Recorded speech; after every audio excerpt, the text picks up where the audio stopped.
All right. Whew.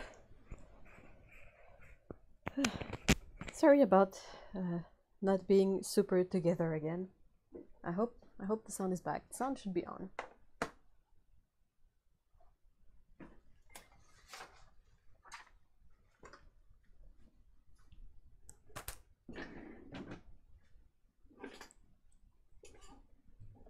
Let me know if you can hear and see me. Oh, yay. Awesome. Whew. Hey everyone, hi. I think I missed a few people at the beginning of chat, but hey everyone. Hi Stephanie, Grace, Jacqueline, Dan, Heather, Otto, Lee. Wow, there's a lot of people here today. That's pretty cool. Hey Tobias. Hey Ethereal Ode. Yes, Pickle was supervised. They don't usually hop on this desk, so when she's there, it's usually because I put her there. She's not allowed to go otherwise. Okay. I still have to go make tea, but I'm waiting for the dishes to be done. And also, I want to open up my special tea of the day with you guys because I think that would be pretty fun. What I plan on doing today, and shout out to Otto for suggesting it because it was really fun to figure out. But I was like, oh, I'm not sure what to do, and she said, hey, what about cat Christmas elves, like helping making the gift and all of that, and that merged into this idea, well, became this idea of having the cats preparing the sleigh and like transporting stuff. So I sort of really roughly sketched it out. Probably doesn't show much, but we have a cat here with a wheelbarrow holding gifts. There's one on the forefront running towards the workhouse. I know that's not the proper word, but yeah, with rolls of wrapping paper. There is one placing the gifts in the bag on the sleigh, and you have two of them checking up where they're at according to planning, with like trees in the background and stuff. So that's what I want to draw and paint today. And yeah, I want to use the Renaissance paints that I have, the pans, because I did a bit of sorting of stuff yesterday. Like I realized that I had many pans that were like 12 colors of a brand there, and then another pan somewhere that has like 8 of them, and I was like, this is a bit silly, so I should probably like merge everything together. And this is the compiled tin of Renaissance paints that I put together.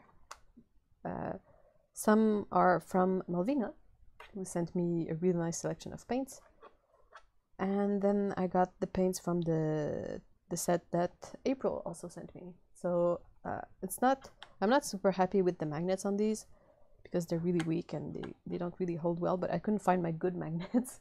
So I just put these, in the meantime, so that the pens are not rolling around. And I swatched the colors, and I really love the greens. So I said to Otto, I want to paint something with those greens, and that's why Otto suggested this awesome idea. Hey, Paolo. Hey, everyone that I cannot really scroll back in chat when I'm here at the drawing table. So hi everyone.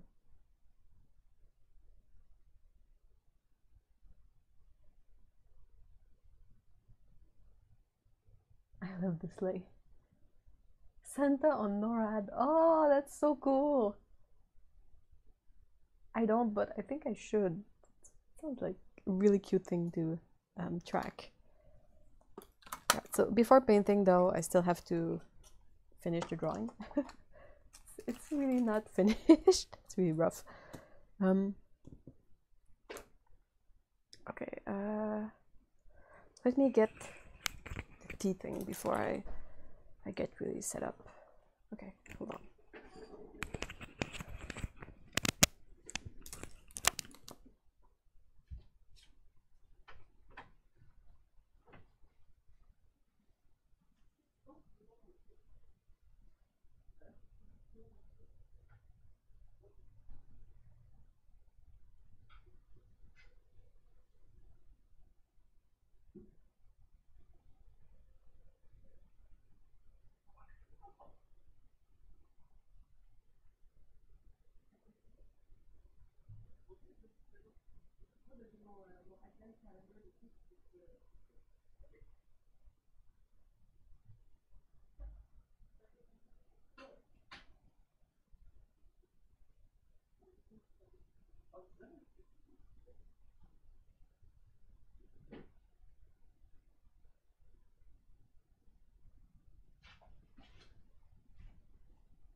Okay, I'm back. Just check this out.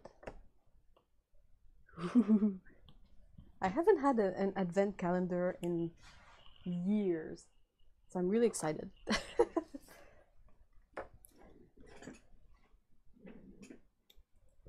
Okay, let's see.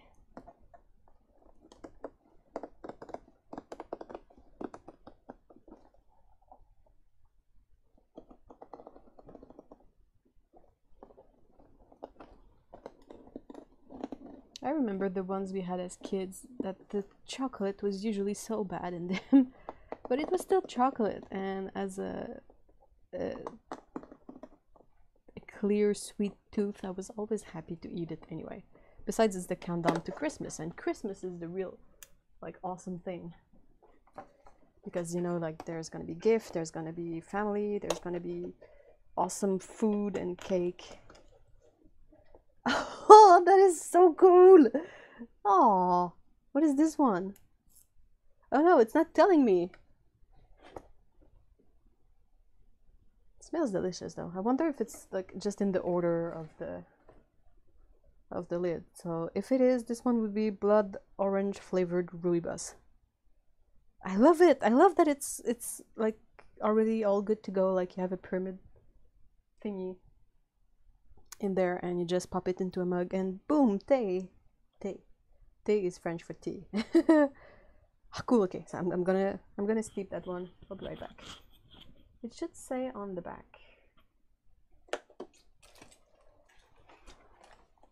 Oh yeah. Okay, cool. 1 blood orange flavored rooibos. Rooibos orange peel flavoring. Yum. Sounds amazing. They really need to make these more of a common thing. Holy crap. Really excited. So I'll be right back with my cup of tea. Hold on. Where is the... Okay.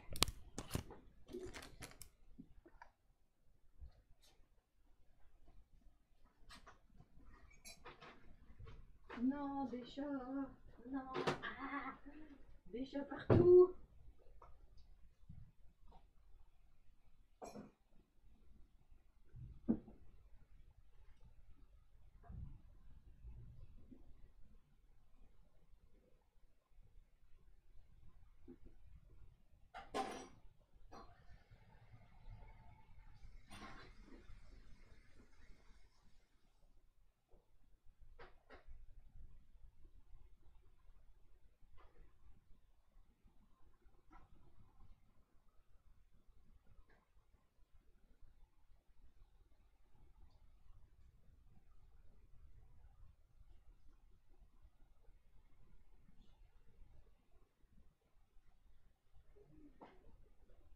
Ça va?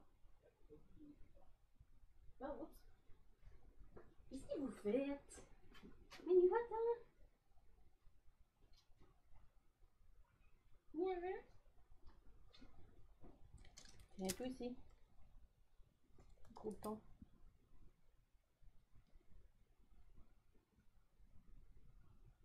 Encore mon bébé.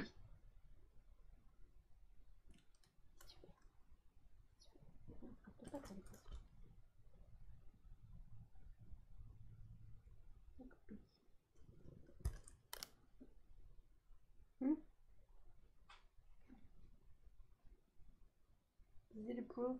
Do you approve of this?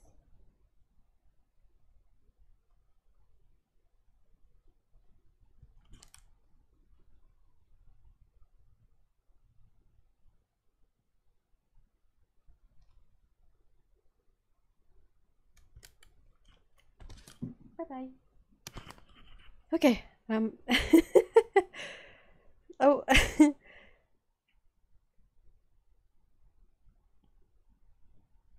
one tea with hibiscus on what 24 teas. That's really a good. I think that's the best ratio of hibiscus versus non-hibiscus tea. I love the hints of things crashing in the background. That was the cats, actually. They decided to come chase one another right in the studio. Hibiscus tea is one of my fave too. My husband drinks like 8 cups of tea a day. Wow. I'm actually not a fan of hibiscus tea. I'm one of those person for whom hibiscus only tastes bitter. Like it's just bitter. There's nothing to balance it out. So unless I put like a lot of sugar in hibiscus tea, it's usually not my fave. It's just too bitter. Sure, blaming on the cats.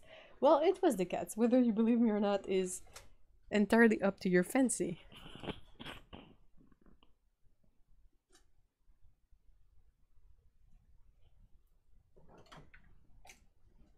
Be grabbing some tools.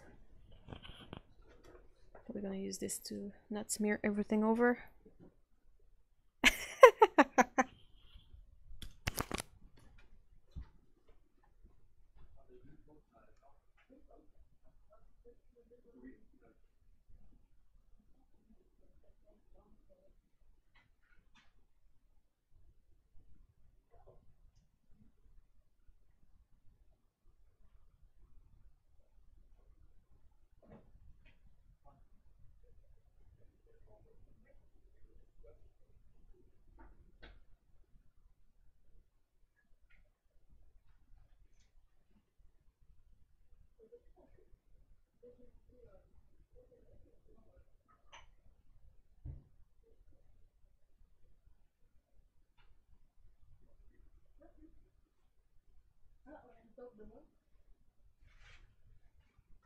Ça s'est fait chasser par la taupe méchante.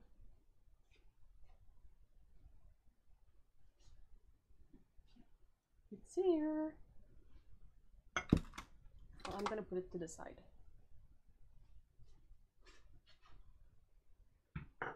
Okay. Alright. I should be good for a bit. All the way until I have to go get some water for painting.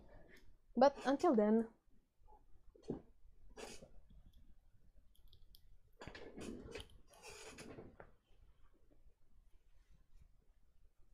Yeah, it's also the main ingredient for fruity teas here, so I almost never have a fruity teas because it's always like a hibiscus base. I don't really like it, so I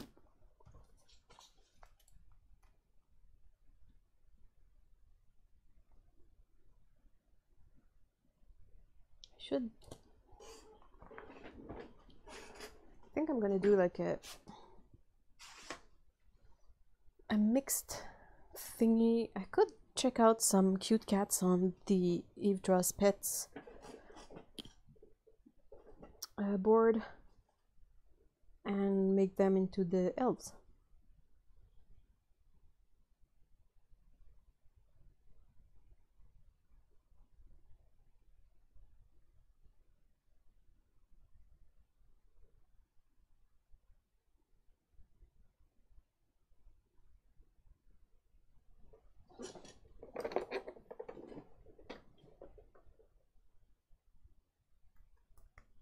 Alright, so I'm just plugging in my phone.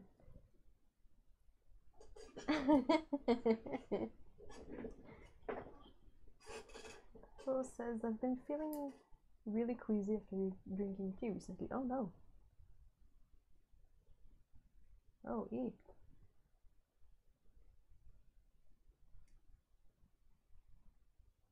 That's really weird. Will the Christmas hats be out again this year? For the cats, you mean?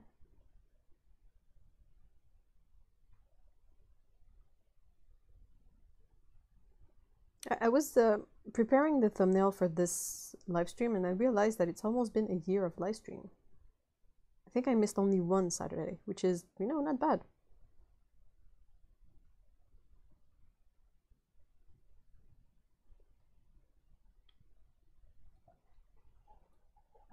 Otto, have you tried just like having like a hot ginger tea where you just steep some piece of ginger root, like just that, or a ginger root and a bit of a cinnamon stick, like really basic stuff. I usually like mix either mint leaves, ginger, and cinnamon sticks. And I kind of like it as an herbal tea because those are all things you can get, well, sort of fresh. Cinnamon is never really fresh, it needs to be dried, but like you can get most of these as a fresh stuff at the grocery store. Okay, I know I haven't updated it. I saw a queue earlier, so I will be having a white cat in there, but for the other cats I will be checking out the Pinterest board.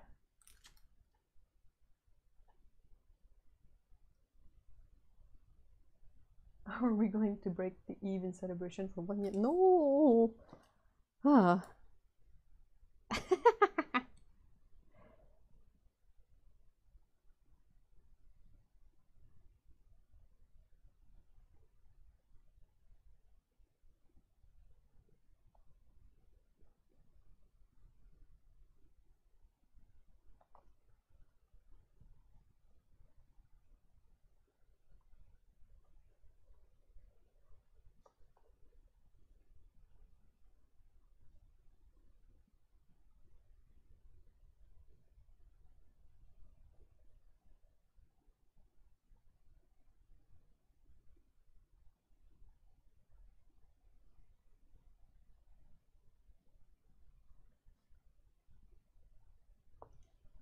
I'm using something that I almost never do, but I am drawing directly on the block today of this pretty awesome Cezanne handmule watercolor paper. It is a cotton rag, and I like it a lot. I've been using it. I haven't used it in a couple of weeks, but I love using it, which is why the block is so thin. But I'm a bit bummed out that I don't really know where to buy it if I want to buy more of these. At the same time, I got about like 6 or 7 Arches pad spare, so I am really not like in a dire situation regarding paper, but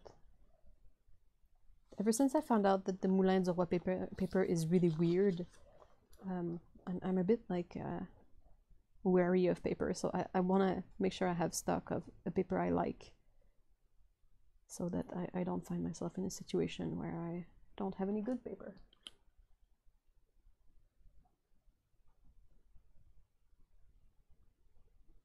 Chamomile tea is suggested to be avoided if you need to follow a low FODMAP diet for a stomach problem. Oh, that's interesting.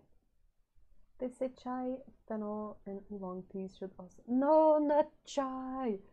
No.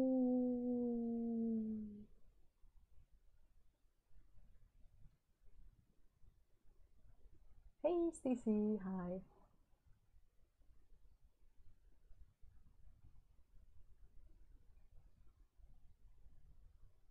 Hey, Val. It's been a long time.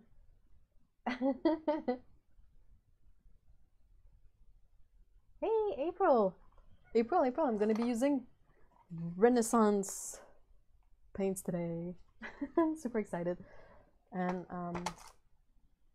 I really hope that having them on my gift idea list has helped, and I mean Steve's video also must have helped a lot, make the idea more present in people's mind,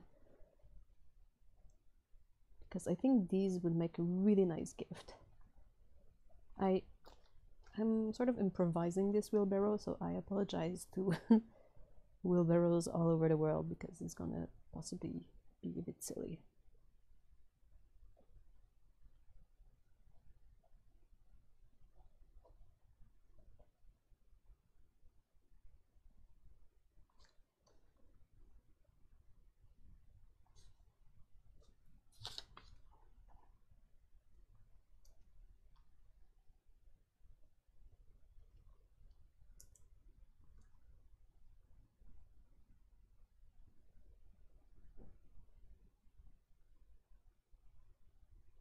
Heather says, oh my goodness, I just got a really strange picture.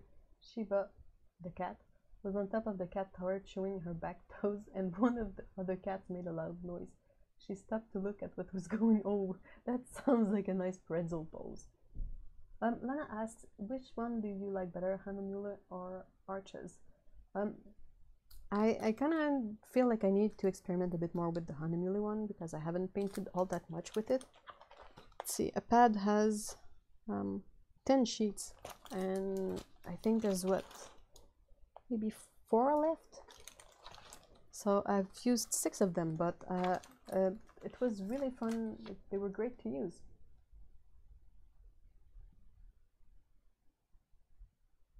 I like Arches for myself because it's the one that I can buy the most easily, and it delivers exactly the kind of performance I want in my paper. I can ink with the brush pen on it, I can ink with the carbon pen on it, and I have no problem. It dries in a good time. I can put color on it, I can layer color on it, no problem. It really works for what I use it for, and it's easy for me to find, and it's not super expensive. Like I only buy the pads, the 9x12 pads, and they are about, depending on the sale, they can be around $15 to $20 per pad for I think it's 12 sheets. And in terms of cotton paper, that's the best deal I can find. If I was able to use cellulose paper in any way, perhaps that's what I would get instead, but I really struggle with cellulose paper now. It's just difficult to get what I want out of it, and I really don't want to spend all this time fighting the paper. I don't find that's a good way to use my time. Oh, yay, I'm glad it's been amazing, April. I'm so glad that we managed to get the word out a bit more than usual just before the holidays. Perhaps not for you, because maybe that gives you a bit too much work, but I think it's a great thing. It's so nice to be able to offer affordable, awesome paints to people, because that's the thing. Like sometimes when you look at the 12 color set, it's kind of really expensive, but not so much with the Renaissance paints, and they are really nice. Like I've swatched them for this, and I was so pleased with the swatches. Like this green, this is my favorite kind of green, and look at the blues, and you know, it's just fun. Hey, Mondrache, how do you say it? In French it would be Mondrache.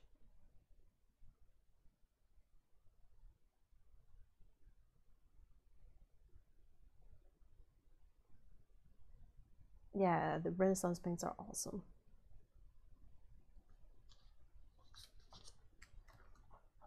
They have great greens. That's one thing that I always find difficult in watercolor brands in general, not necessarily like a specific brand, but the greens are always something that is either a bit, you know, lackluster or simple or very unnatural looking, that you know you're gonna have to mix them with something else in order to make it work. Hello! Qu'est-ce qui se passe? C'est-tu barré? Qu'est-ce que tu fais? Mais oui. Mais oui, viens-t'en. Viens me voir. Viens-t'en, Péco. Allez, allez. Allez, viens-t'en, Bibi. Rah! Espèce de dash raccoon. Okay, let's remove the tea from the cup.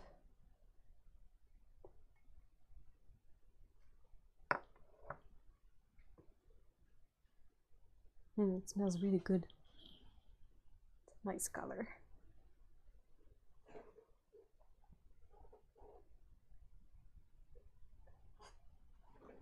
The CH sounds like hissing in German. Yeep. But any pronunciation is fine. Or if you want me to address you differently, I can try to. I try to remember people's name, but it's not always easy. Hey, Temple. Ooh, it's really hot. Really good.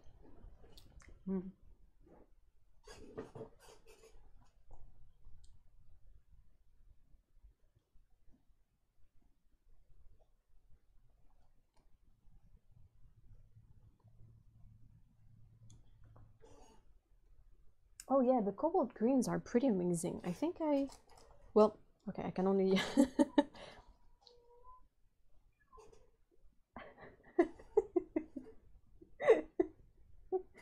Pico is crazy right now. I think this one is the only green that I have in pans, but I saw the tube ones as well, and I love them. Like, this is a beautiful color. Well, you can't see. I mean, this is a beautiful color.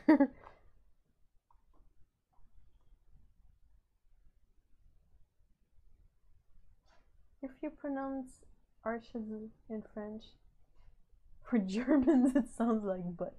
Arch? Oh no.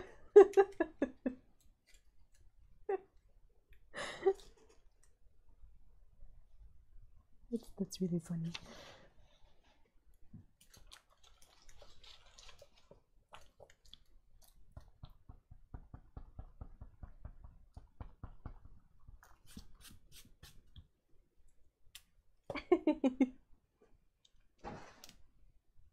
Is that ultramarine green?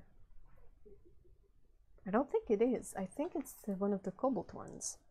This one. Let me see. I haven't named the pans, but I have numbered them.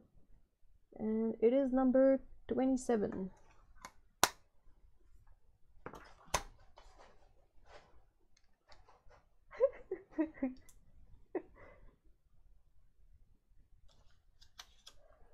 Okay, yeah, I need a new cat.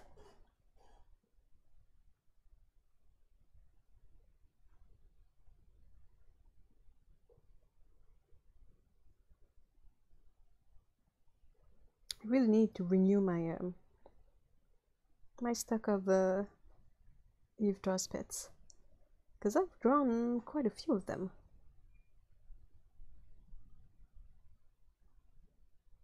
Oh, I know. I want to draw Maria. Oh, what a pretty baby. I think that was Otto's cat, right?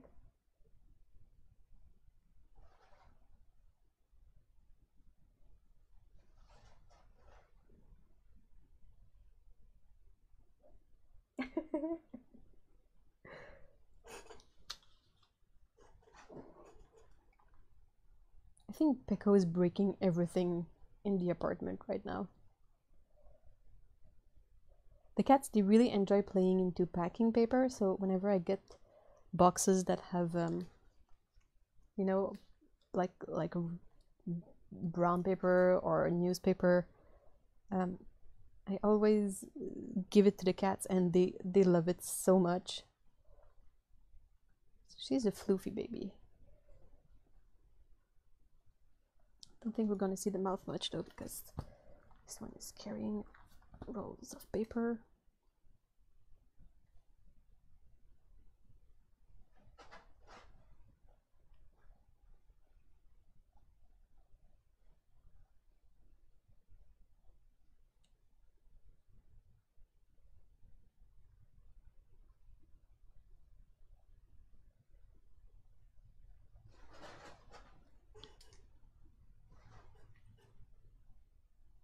'27 is cobalt turquoise, great color. Yeah, I agree.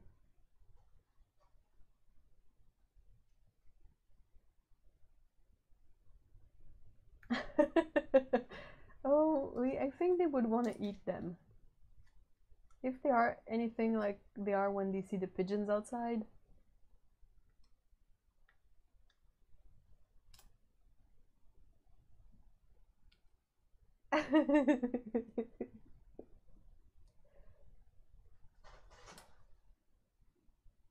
Aww. So Maria, this baby, every night she would insist on being the little spoon and use my arm as a pillow and sleep all night. That is so cute.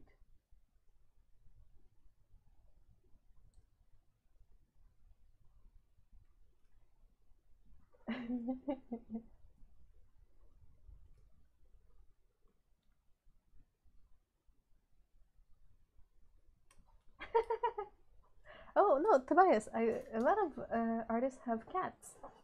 Not cats. They have cats, but I mean, a few of us have dogs too. Grace has 2 dogs. Paulo has dogs as well. Okay, maybe not a lot of them, but oh yeah, Heather has dogs. Valerie has dogs.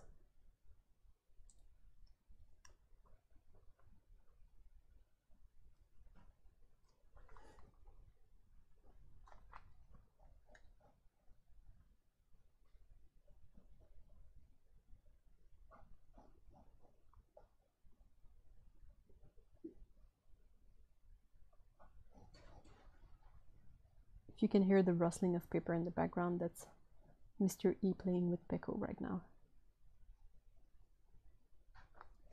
Oops.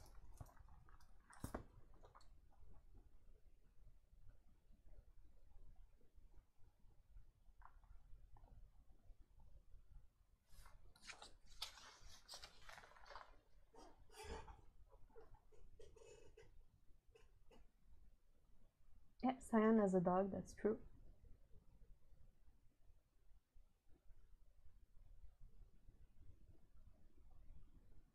Hey, Tsukaboo, hi.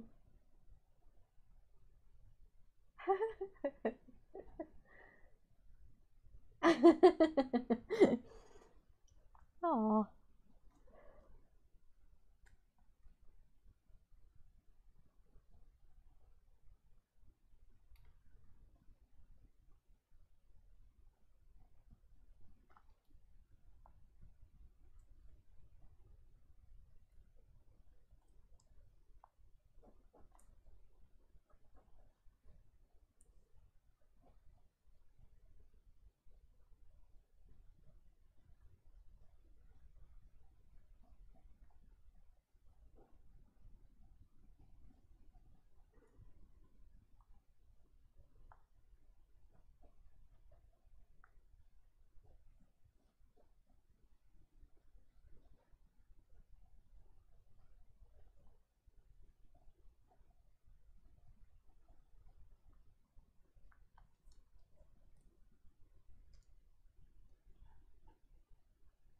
Oh wow.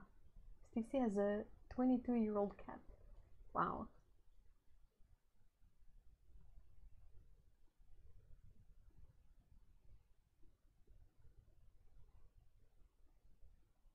Oh, Stacey has a dog too. See, there are quite quite a few of us with dogs. Well, not me included, but a few people have birds and a couple of hamsters. Cyan has Bun Bun, that's true.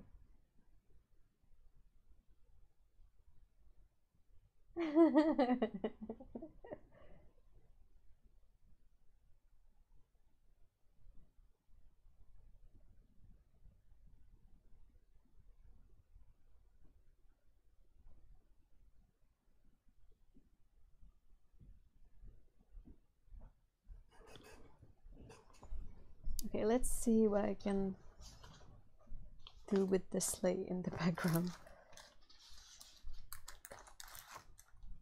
It's kind of difficult to set up because it's not like I have drawn sleighs ever.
I'm really glad, Heather, that your cat allergies have almost disappeared, because otherwise you would have a real problem on your hands.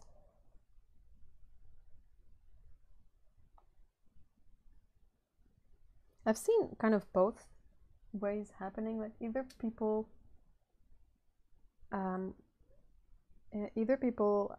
get used to the animal and the allergies lessen, or it gets worse. So I am always a bit always find that a bit curious, but I'm not knowledgeable enough to understand why that happens. Oh, rant away, Otto.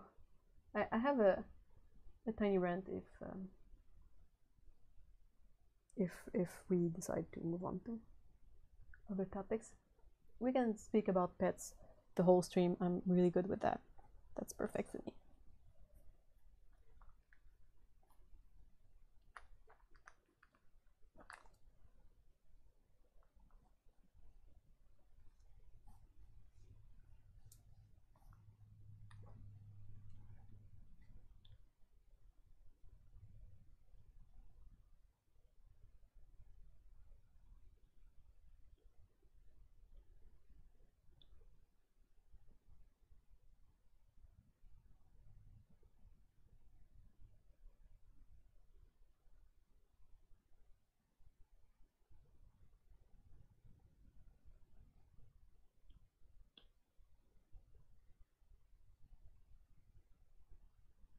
Yeah, that's a really, really, really shitty thing that Otto is retelling. Do you prefer I not read it out loud, Otto?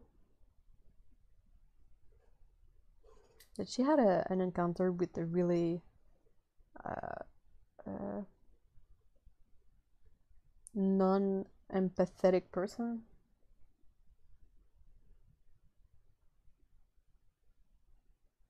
And that's just really, like, really, really not cool. I would have smacked that person. Holy crap. Okay, so I will, oops, the first part is already gone. But I can tell the story. No, wait, I'm gonna read it. That's gonna be easier. Hold on, mouse, come to me. Okay. Okay, so Otto was saying that she was at the dentist this week and was talking to the receptionist about Christmas holiday plans. The receptionist was thinking of going away for the holiday seasons.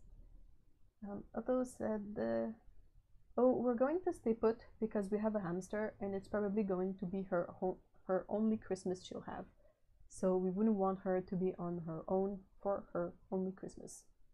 And the receptionist literally laughed at Otto over and over for like 5 minutes. I lost my mouse again. Come back. Come back. Where are you? Wrong screen. Okay.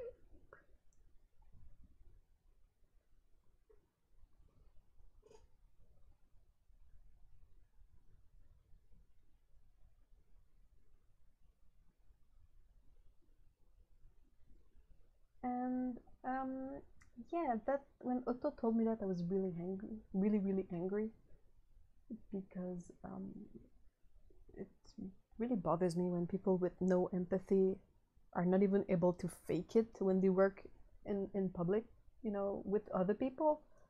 I mean, let's just say you're that kind of person and someone tells you what Otto told her and you think, wow, that's silly. Okay, let's just say I am not like that, but let's just say some people are.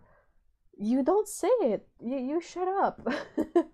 You say, oh, that's nice, because that's what you're supposed to do, even if you maybe don't think it. I totally understand, and I would have found it really sad, actually, but also really nice that Otto and James decides that they want to spend the holiday with Jazz. And yeah, because of that, Otto says, like, it's super not cool considering I go to a private dentist that specializes in nervous patients. And she had to return the next day and it didn't go super well.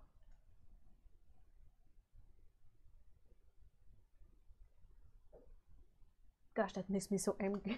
I'm so angry that that person. What is wrong with them?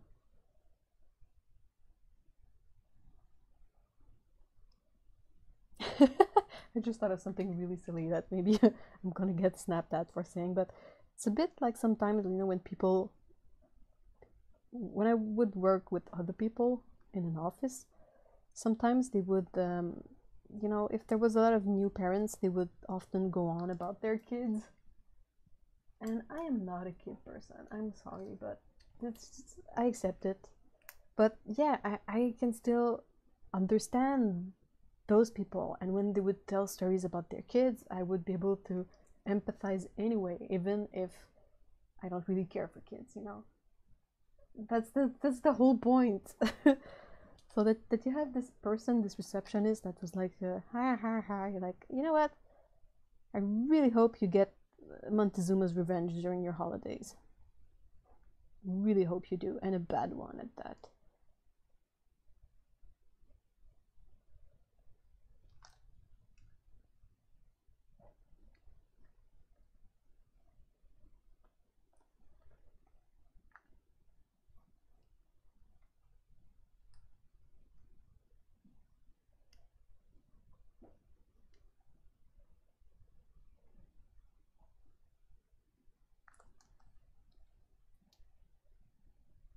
Yeah, Grace says, just because you don't understand doesn't mean it isn't important. Yeah, that's the whole point. I mean, it's being able to recognize that something is important for someone else that might not be important for you, but you respect the fact that it's important for someone.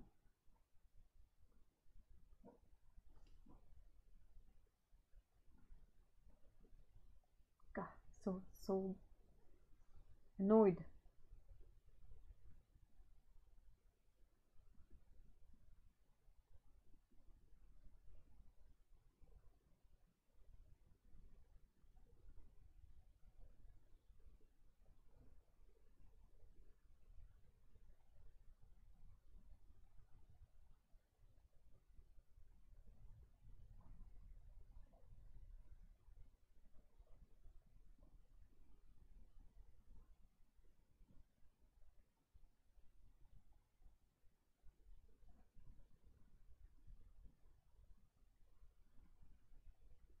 Yikes. Sorry, I don't really know how to say your name. Is Valud? But when I moved to study here in this city from the city I was in before, I had to leave my cat behind, and I think that was one of the biggest regrets I'll ever have. I don't think it would have been easy. I don't think I might have been able to bring him over, but gosh, I really wish I could have been there for him and not leave him sort of at my dad's. Well, it was okay. It was not, you know, outside or anything, but still, it doesn't sit well with me how these things ended up.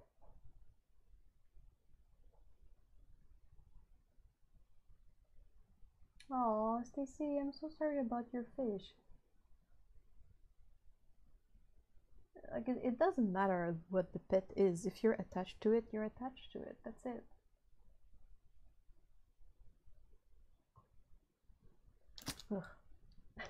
My rent is something that I've talked a bit earlier with Otto too, but I'm just a bit annoyed that people sometimes find it really easy to just you know, what's the word I'm looking for? Undervalue research. Like, I'm really tired of seeing lies spread. It's really minor because it's not, no one died. It's not, you know, like life threatening. It's not like when people say that you should forego chemotherapy and have some plant extract instead to cure your cancer. That's actually harmful. But what I'm annoyed about is just that I've always had a thing where I'm pissed off when people say things that are not true, but they speak them like like they know the secret of the world a bit. I don't know if you know what I mean.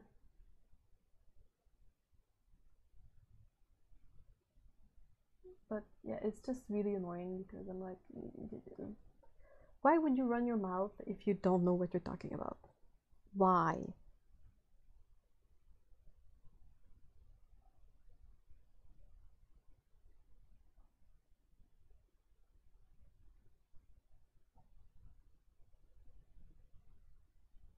Okay, let's have a, it's kind of a small photo, but let's have Amber the kitty be the one that's packing the sleigh.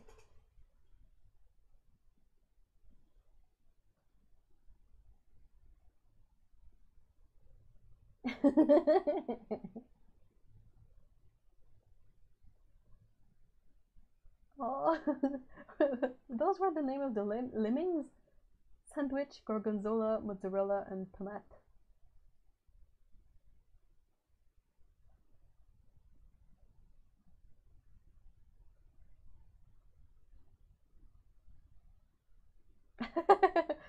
This is that she is totally and utterly emotionally attached to Peko. Yeah, I'm the same. Like the kittens on Kitten Academy, when they lost the small kitten at not even a week of age, I cried so much. I've never, loss is loss. And if you've been through loss and you understand what other people go through when they experience loss, it will affect you emotionally. Well, I hope so, because that means you can empathize with the other person.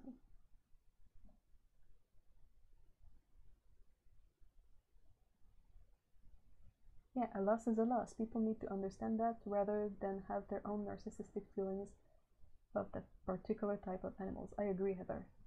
That's exactly it.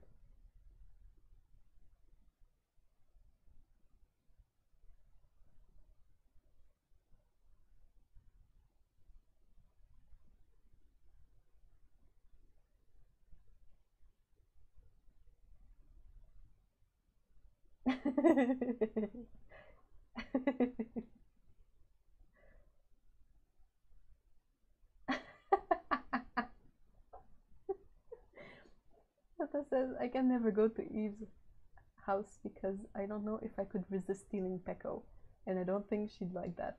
You know what? Depends. And I really appreciate our friendship. Tough decisions. And Z says, maybe if you steal Eve too. I would still have luck. Well, I will at least borrow her for the time I'm there. I love cats. But that's the thing with cats, they decide if they like you or not.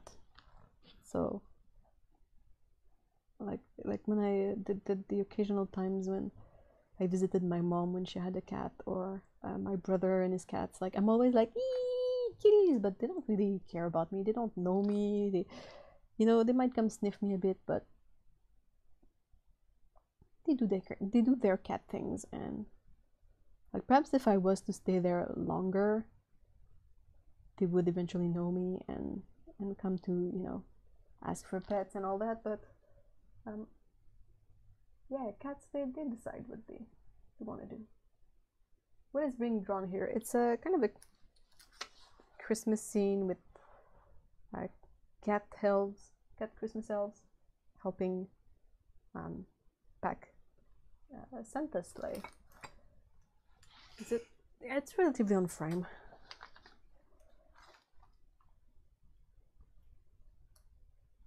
By the way, hi Avery.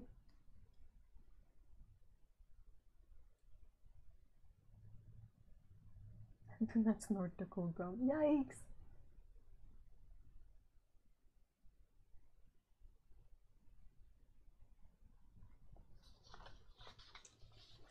Oops. I'm kind of running out of place. Look at this one. Look at this. I love it so much. Okay, these guys. I'm gonna need new cats again.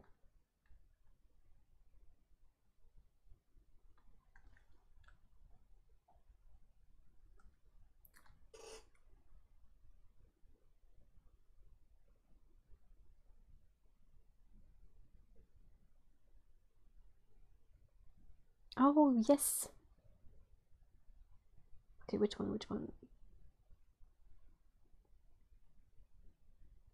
I think I'm gonna have, well, more of Heather's cats. I think I'm gonna have, wait.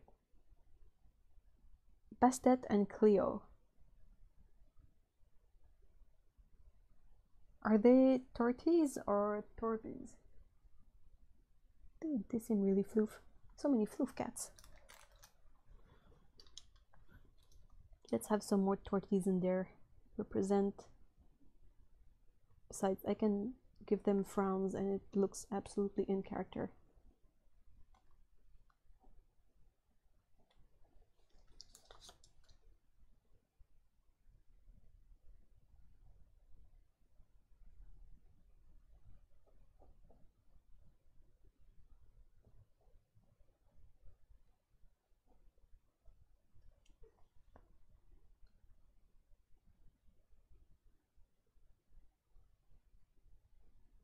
Yeah, I love it.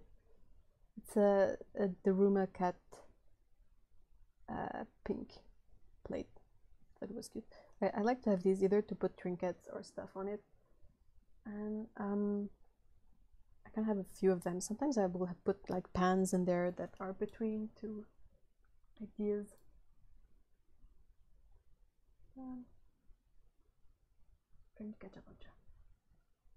Did you send it to the dealership, Heather?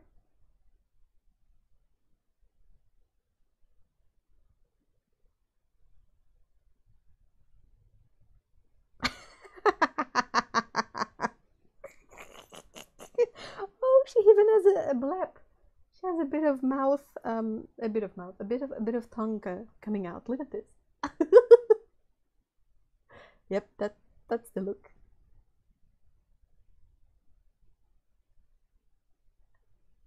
That's the look. Yeah, I love when they do that, like the super thorough cleaning between the toes.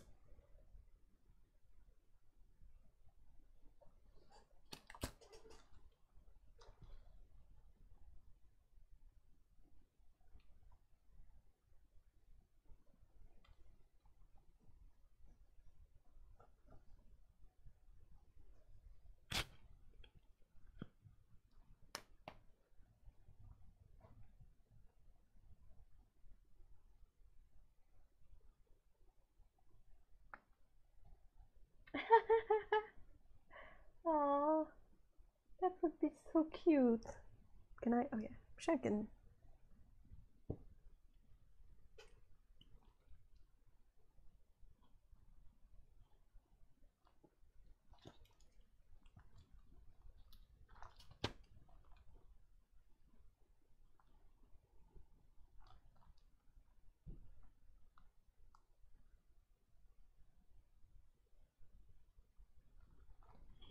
I need to check my references for Henry.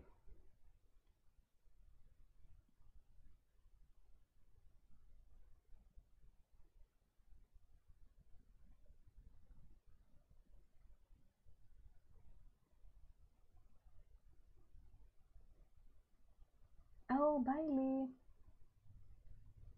Have a great weekend.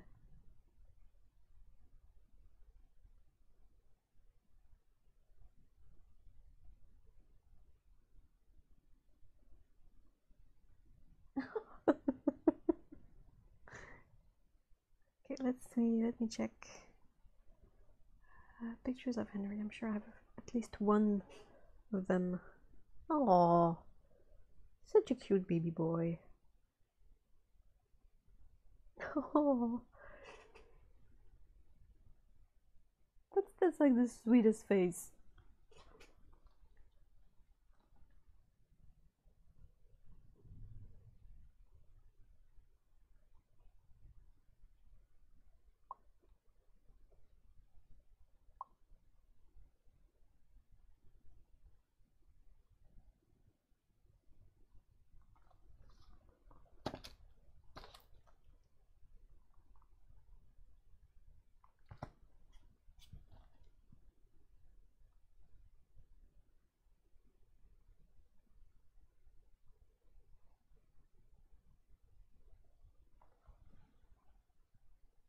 Oh, cool.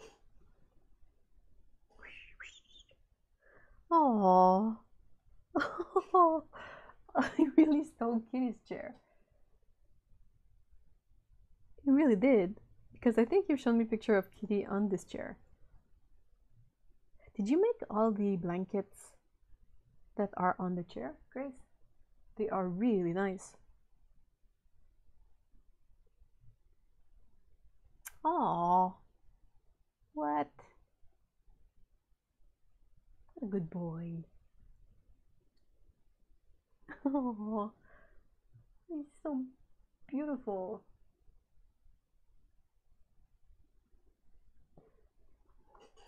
Oh.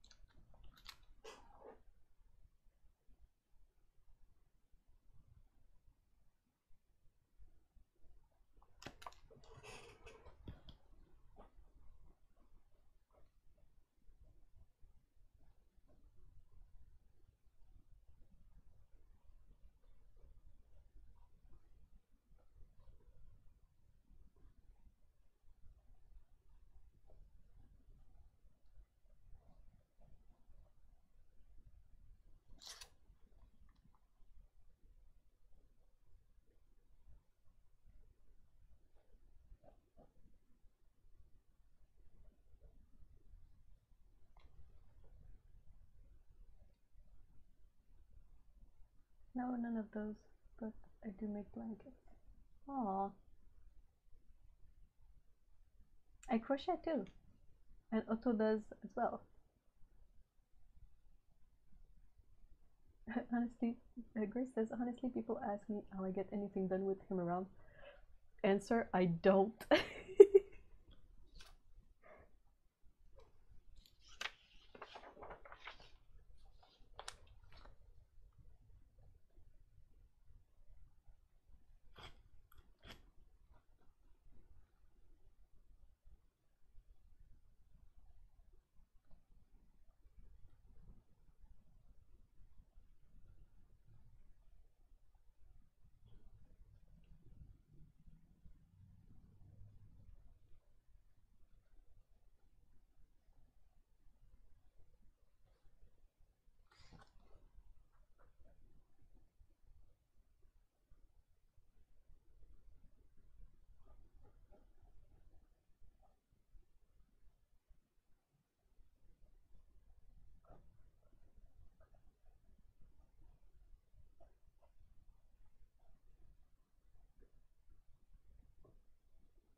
We should start a happy hookers club. Should we call it Hookers Green?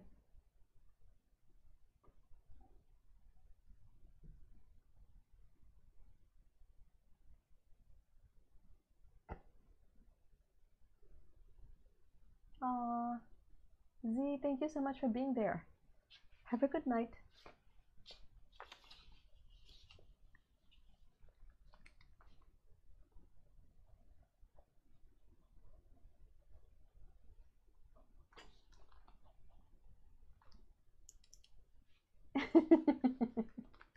Oh, thank you so much, Z.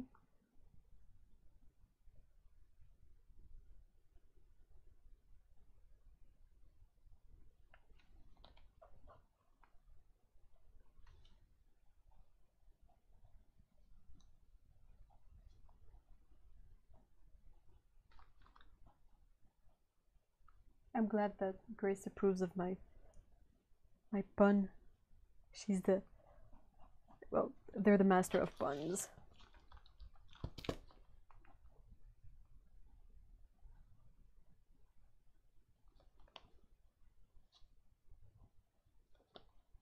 Grace and Heather in Val's live streams always come up with like the best puns. Oh, I hope you feel better soon, Temple. Thank you so much for being there.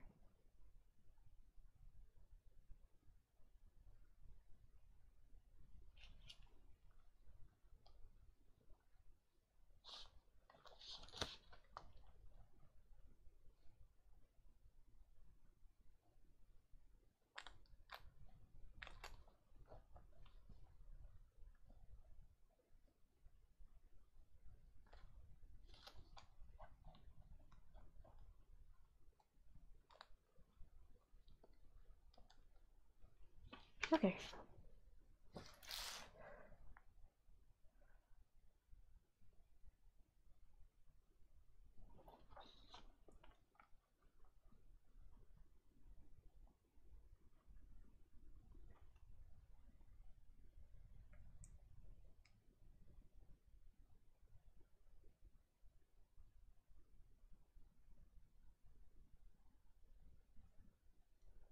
Yeah, I agree. Tobias says, I've always thought it would be terrifying to be an oil painter and own a kitty, to jump on things, and it would be so terrible to get oil paint, to get out oil paint from fur. I agree, and you would also have cat fur in all your oil paintings, and I wonder if it's a bit hard to remove as well from the painting.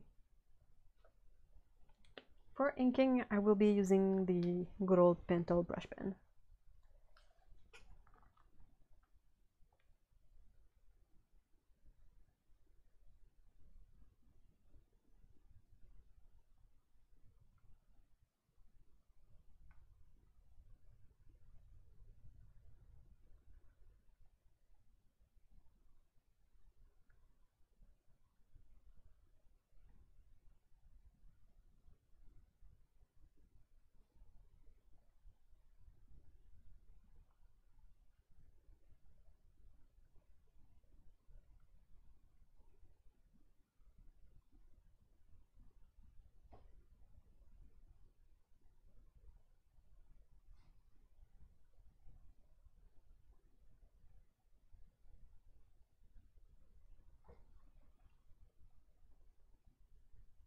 This looks like it would make a great Xmas card. Oh, maybe so.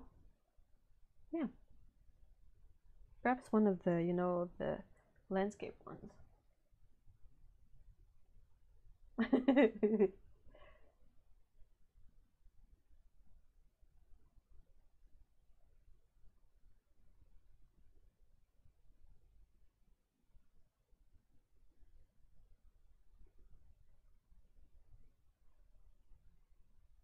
Oh, perhaps I could make this, have this on Redbubble, though I don't know exactly which merch to make out of this.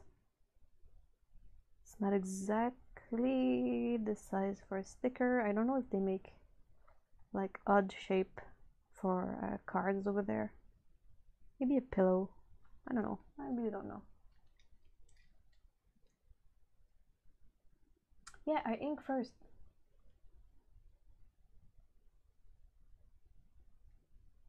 It's just easier to paint after.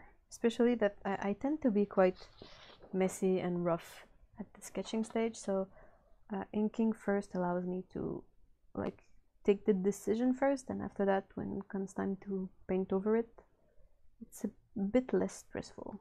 Just a bit.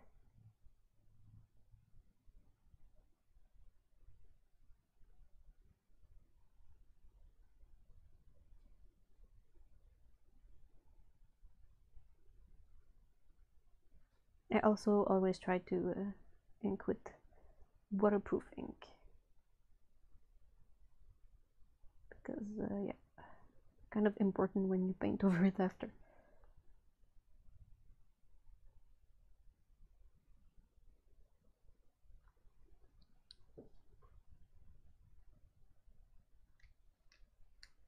A Christmas jumper. Aww.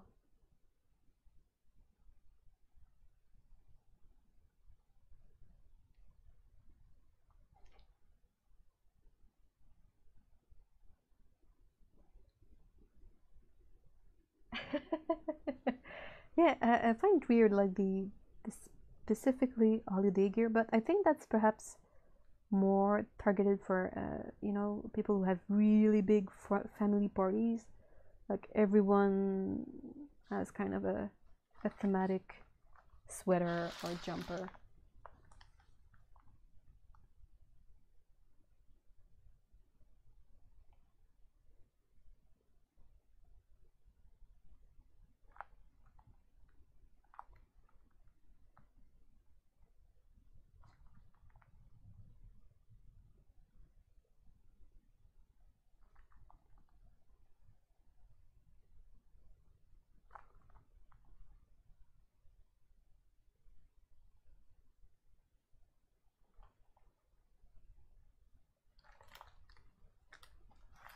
Dan says that he wears his throughout December.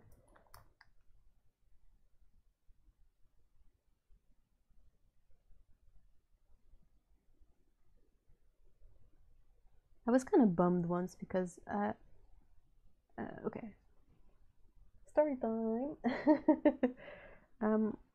A couple of years ago, before they all closed over here, American Apparel had something that I had been looking for like a really long time, and it was one of their Halloween costumes, but it was basically leggings with like skeleton bones on them, and a shirt with a long sleeve shirt with, you know, the skeleton on it, so rib cage, the humerus, and all, you know, all the bones, and it was glow in the dark. That's the part that really killed me, and I was like, oh, that is the best thing ever. I like everything glow in the dark.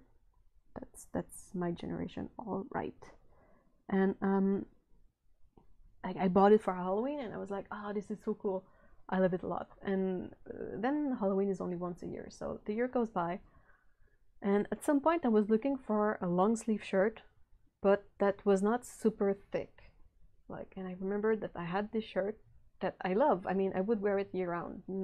It's not necessarily like annoying, but the thing is that I had worn that as a Halloween costume at that job that year, and later on in the year, it was cold in the winter. I decided to wear the shirt again over like my t-shirt to go to work, and one of the guys there, he sees me and he recognized the shirts, and he goes, haha, you didn't have any more clean clothes, right? It was laundry day, ha ha ha. And first of all, I wanted to punch him, and it sort of really ruined the fun. He really pooped on my party. So I haven't worn it for anything but Halloween ever since. And it really bums me out. So I feel like I would wear my December sweater jumper year round if I choose one that I like, because I like it. It's not because it's holiday-ish, it's because it's also something that I like. But I feel like people would be like, oh, were you out of clean clothes? Ha ha ha. And I would just don't really want to mess with those morons. Like, I forgot that I had like decorations on the trees.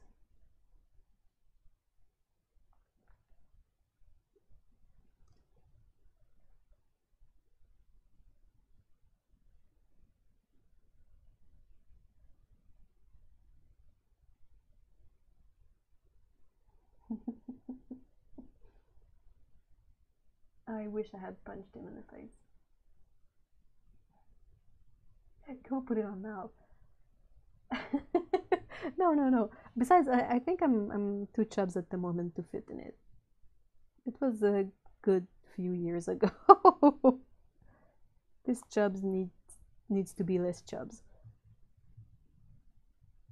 But yeah, that really bummed me out. Not the fact, like, what bums me out is the fact that people like that guy exist, and I don't want to have to deal with them, so that's why I would stop wearing it. Not because I feel bad about wearing it, it's just that I don't want to deal with morons all the time being like,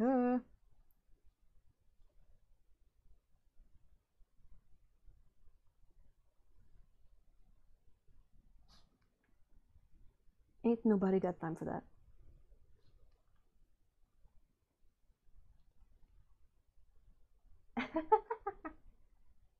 I don't want to feel like a sausage, guys. I'm not gonna go wear that shirt that is too small.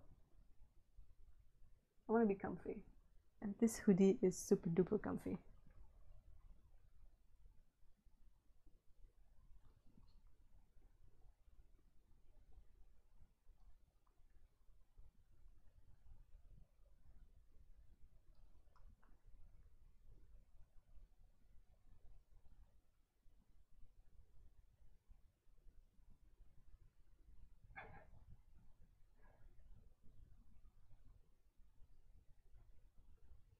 Oh no, Paul! Why are you so fed up with Christmas already? Oh, I love that you guys are all really supportive. Seriously, I mean it. That's really awesome.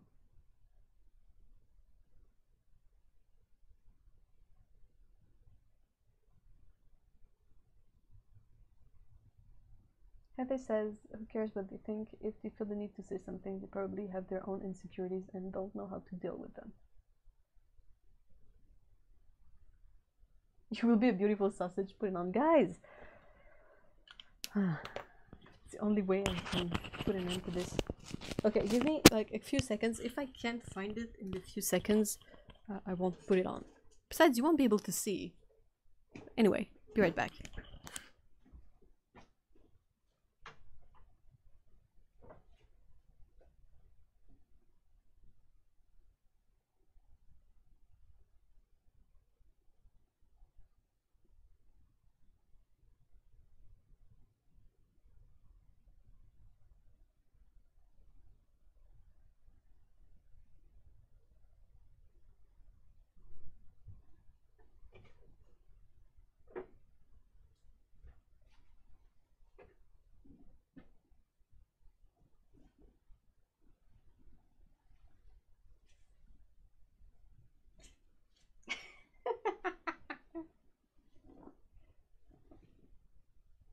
It's not a Christmas jumper though.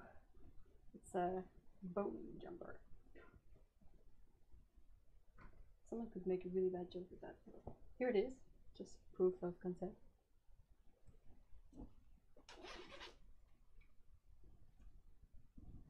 It's cold. What if I'm freezing with this sausage shirt on?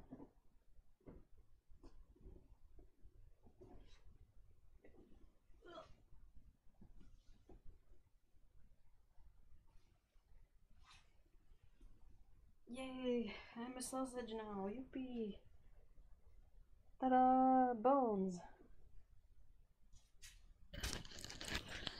Yay, I'm a sausage now, I hope you guys are happy. And I don't have any pockets anymore. Huh. Why is it cold? Because it's winter.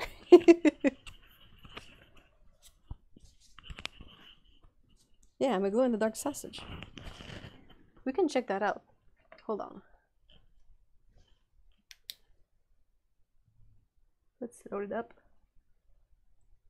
You are positively skeletal. Good one. That's a really good one. Okay. I'm gonna close the lights, so watch out. Hopefully it's gonna glow enough. You really can't see anything. Hello. Wait, hold on.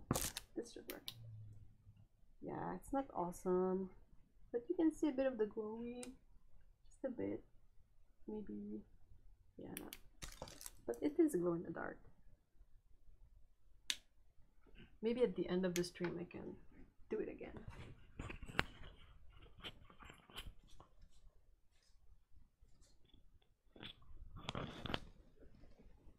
It is pretty cool, isn't it? And the leggings are also like with the bones on them.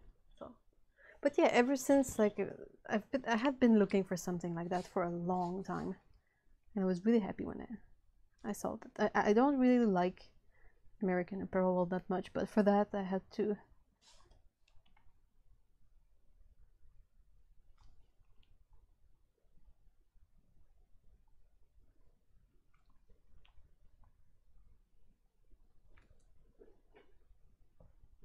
If I wear it every day though, it's gonna be all worn out.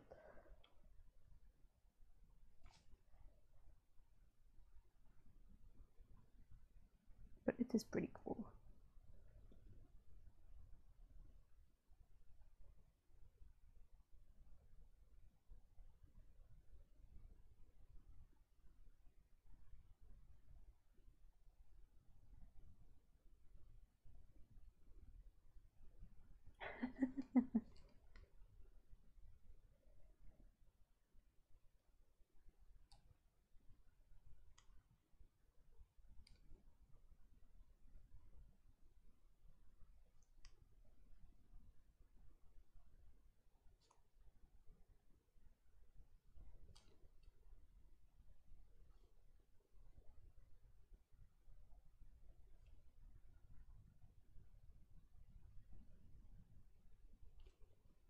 It's messing up with my eyes though. Ah.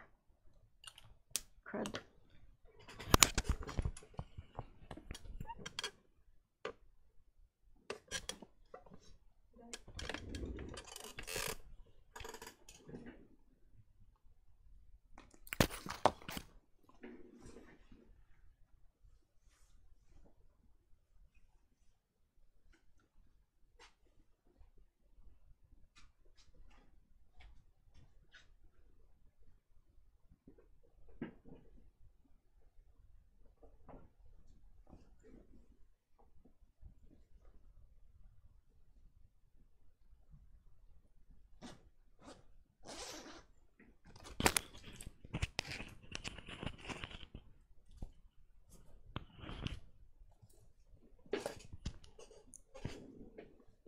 We released you from your sweater contract.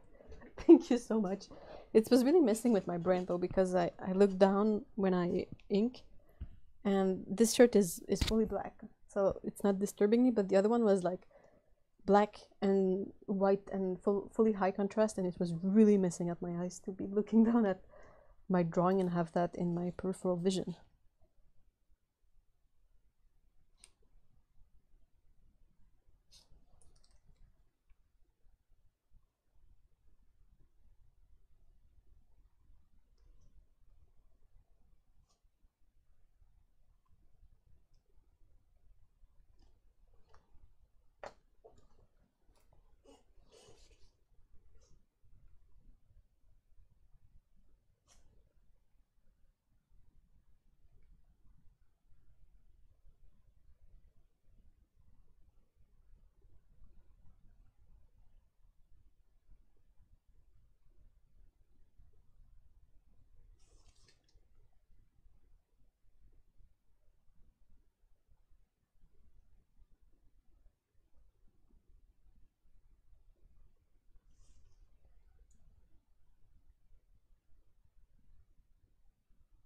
Ooh. Pen pastels. They seem really great for people who want to make super realistic things. Though I figured you gotta be super patient to use those.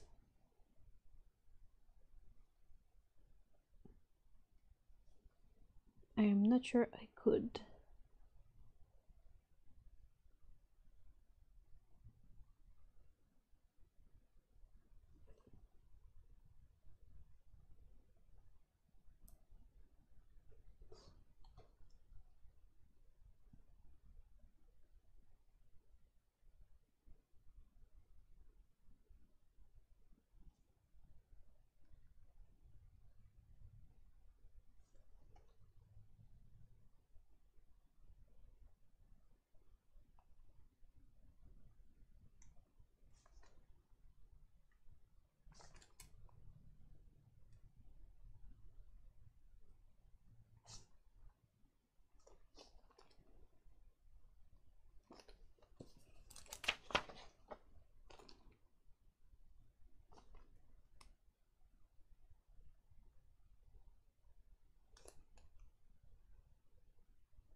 Kitties would make for terrible a terrible. Geez, I don't even know the word, but they wouldn't make for a really cohesive theme for pulling a sleigh.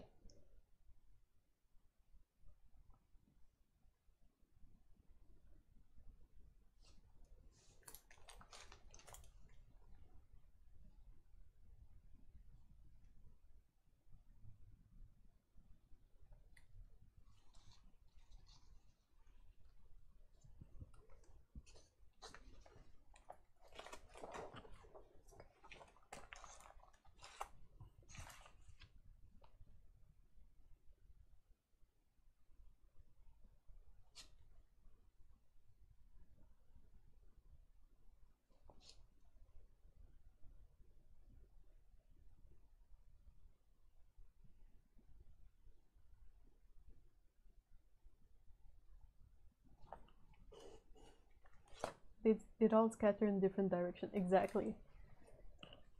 Or like one would sit down and the other would, sorry, scratch his face.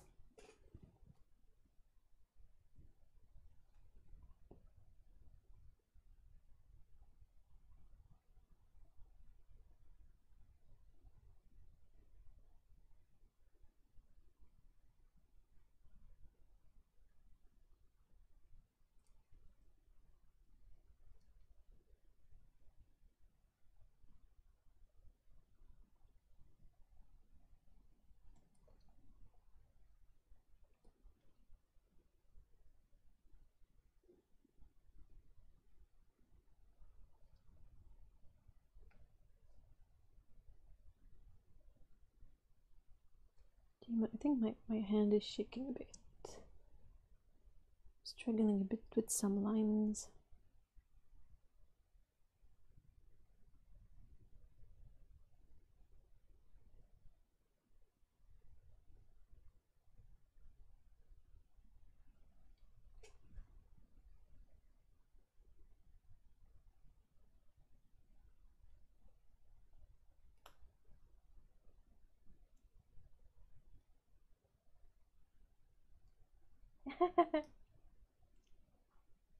Oh, that's so cool. Would you?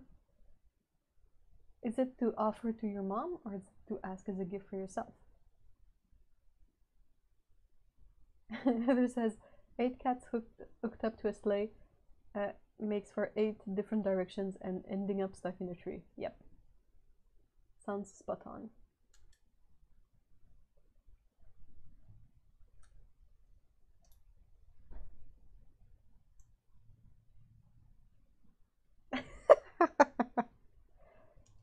Yeah, I think the cat in the sleigh is like, who would want a dog? What is wrong with them? Nah, I'm kidding. I think he's just worried that the dog might just run off.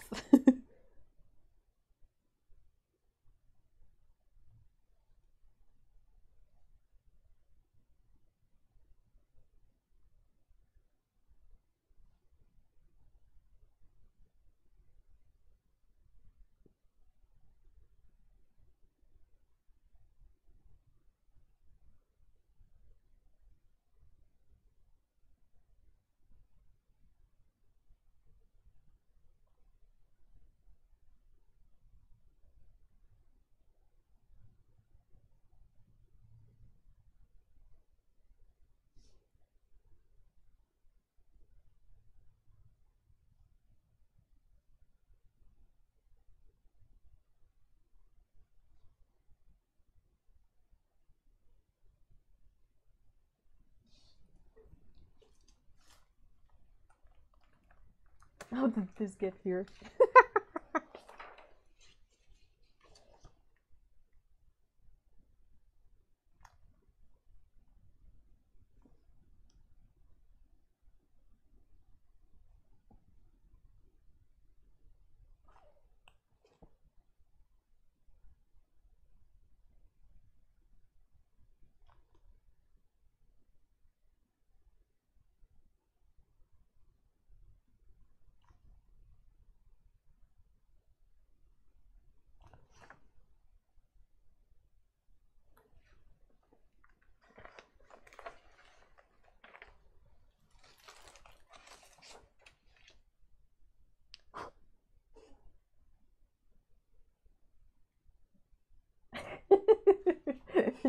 Heather says, although if you think about it, the cats in the picture are walking on two legs, pushing wheelbarrows, and generally being helpful. What real cat is helpful? That's a good point.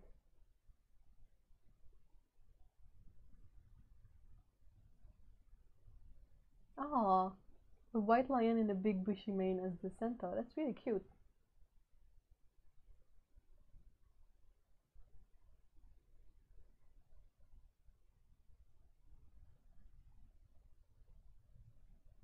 Ooh, Sennelier sets are on sale. I think at some point I want to get more Sennelier tube paints. I'm getting a bit tired of the pens in general, to be honest, because they really mess up a brush.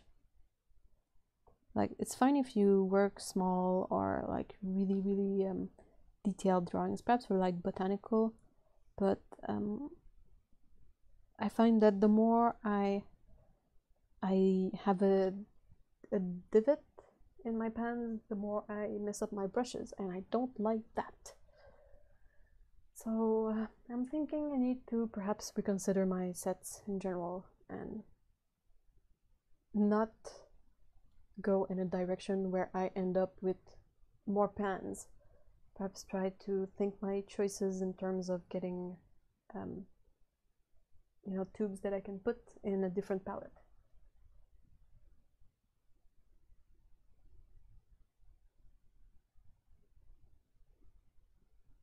December Caturday theme. Yeah, that's cool. I was thinking I will make like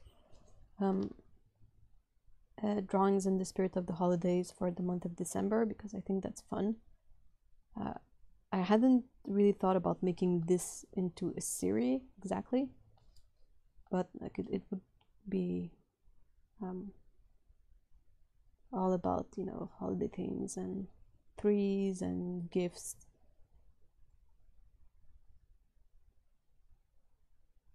Oops. Yay, I created a tangent. Good job, me. I hate tangents. Bummer.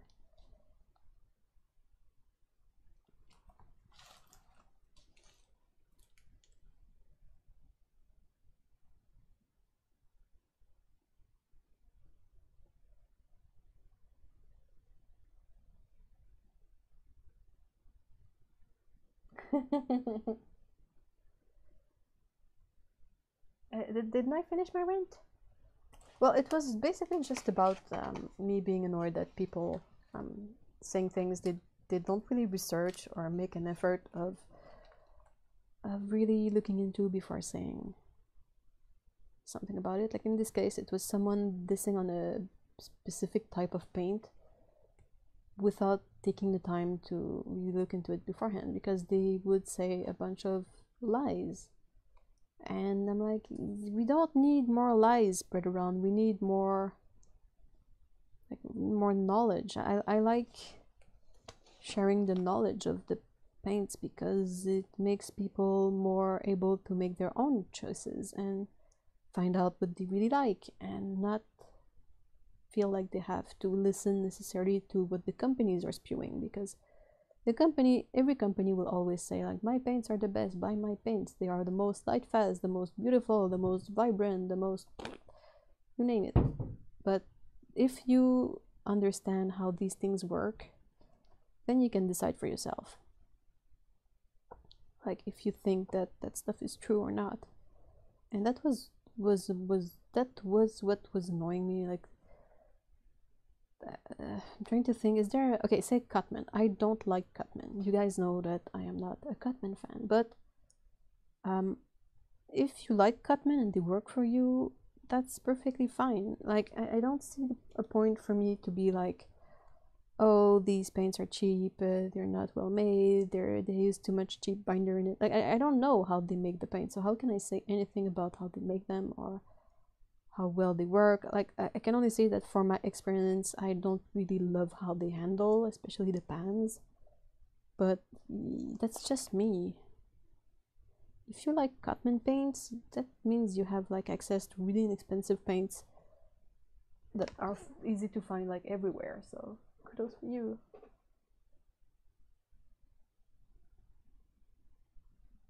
Basically, don't spread misinformation. Yeah. And quit dissing shit you don't understand.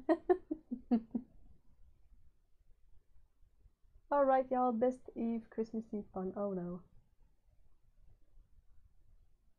Tobias says, I hate that too. It also really bothers me when I go into art stores and people selling items or giving bad advice because they don't know their products. One guy thought the watercolor block was broken because its sides were glued. What? What? That's hilarious. That BS. Oh yeah, I agree. Dan says that's BS. There is no such thing as the perfect paint brand. Trust me, I've tried enough of them.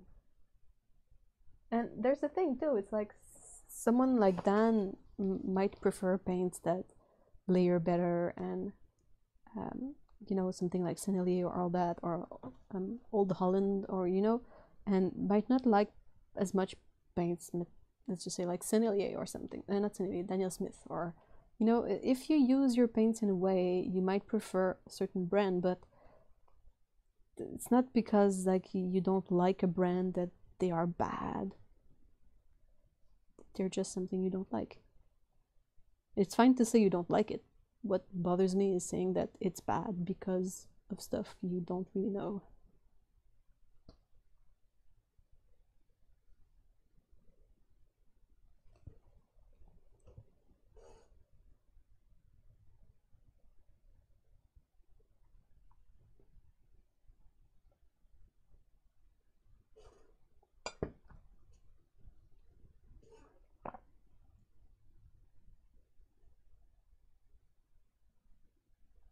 Yeah, I agree. Tsukabu says, for me, I love M. Graham because it's the least expensive where I live. Not everyone likes M. Graham though, and that's fine. Yeah, exactly.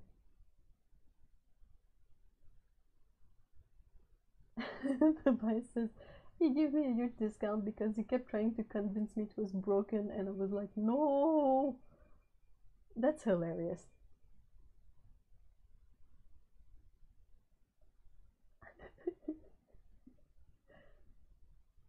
Otto says, I once took a paid online class where the teacher went, pan paints are just pure pigments, without all that binder to keep the paint wet like they do in tubes. That hurts. That hurts.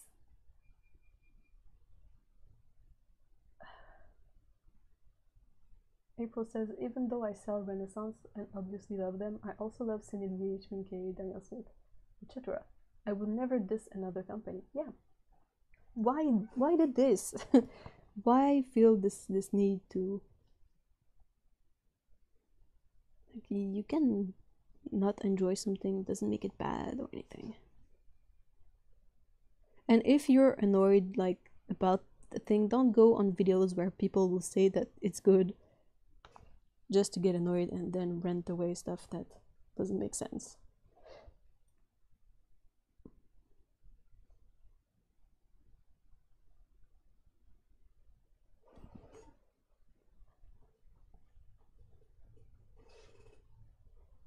I took a class once, it was a paid class too, and the teacher was a really experienced painter, like really good, but he had been living under the assumption that the series of a paint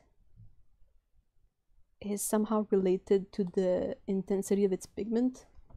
So he would grab a tube of like a cobalt pigment that is one of the expensive pigments, so expensive tubes, so like series 4, and he took a tube of white paint that is usually very inexpensive, that's a series 1, and he said, so this is the series 1, this is the white, so this has less pigment in it than the series 4, here the cobalt color. And I was like, wait, no. And I even went to verify on the company's website, like I went to check exactly how they work with the series, what series mean for that company, and just to make sure I was not, you know, under a false assumption. But yeah, indeed, the series relates to just the expensiveness of the pigment, not the strength of the pigment. And I wrote to the people managing the class and I said, guys, like, and okay, I've been watching a lot of Drag Race, so no tea, no shade. But your really skilled teacher over there is saying nonsense in his video, or at least this part is nonsense.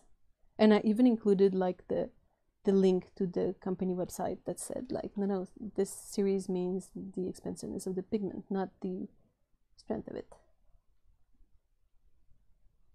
I wonder if they somehow like added a note mentioning that that was rubbish, but yep.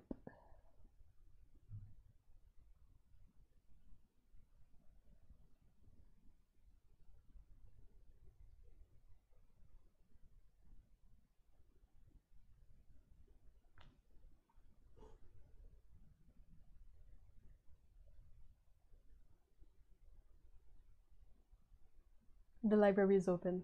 Oh, I wish. I already have my glasses on, so I can give you a good read.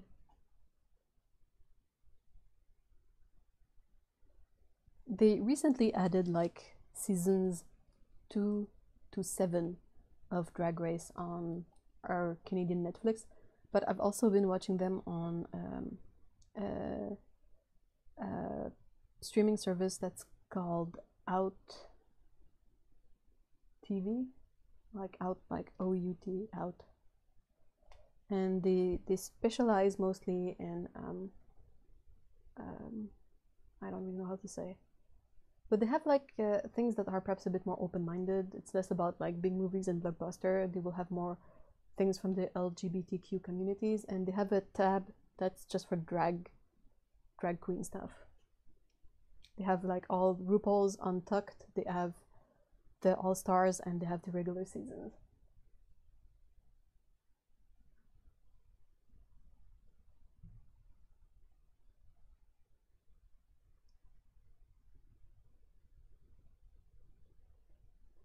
That was my tangent on Drag Race.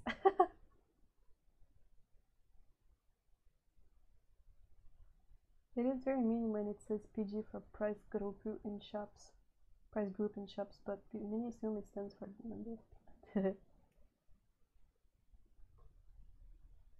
Well, I don't know, perhaps that was something that was lost in translation, but the thing that really like startled me is the fact that this was a really renowned painter in that industry, and someone with many years of painting, and throughout all these years they had never been in a situation where they were confronted to the knowledge that perhaps series was not the strength of the pigment. So I thought that was kind of funny. It doesn't mean anything in regards to the talent of the person. It just means that they were confused about the terminology of something, and they were not like an American artist, so they could have been confused. Like there could have been a language thing that would have caused this misunderstanding. Like it's not doesn't take anything away from them. It was just a bit funny and unexpected. Oh, ouch, Val. I don't want to do maths and figure out how much I've paid in paints. I really don't.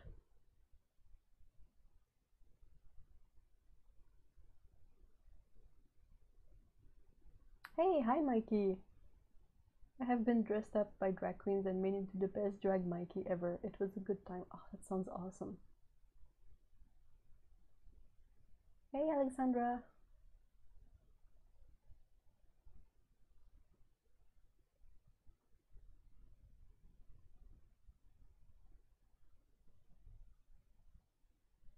Oh, thank you so much, Val.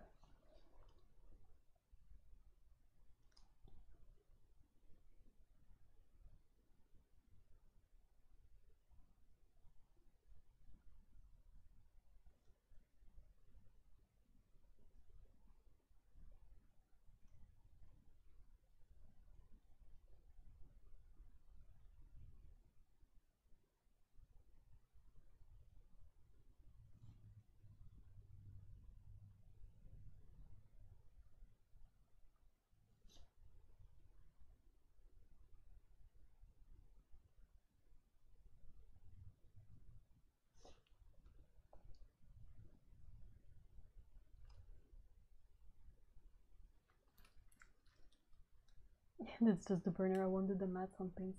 Ugh. Yeah, that's probably a better idea.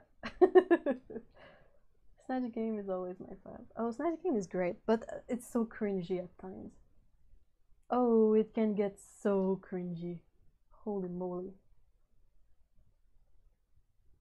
Oh, thank you so much, Alexandra. That's kind of why I like to make reviews.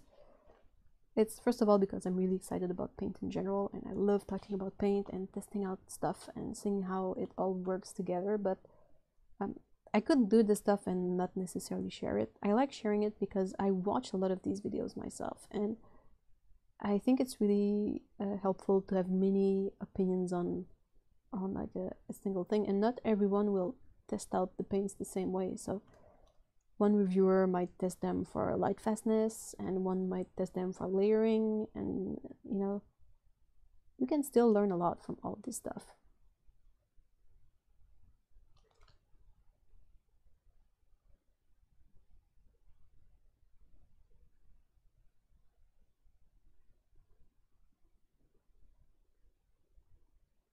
Oh really, I have spent an awful lot of money on sandpaper. On paint sandpaper. What do you use paint sandpaper for?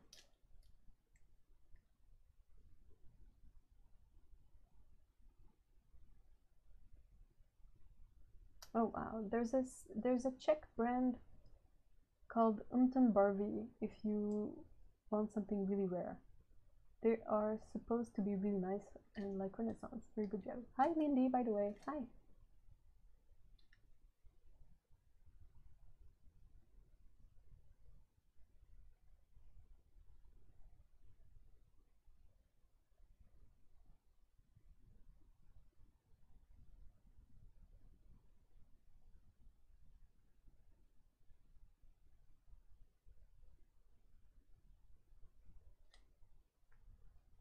Oh no, Heather. How is Dixie doing, by the way?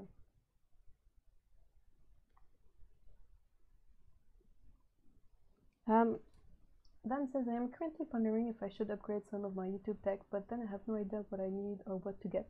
I think the two main things to really focus on first, in my opinion, and other YouTuber in the chat can argue with me on that, but it's a good mic and good lighting.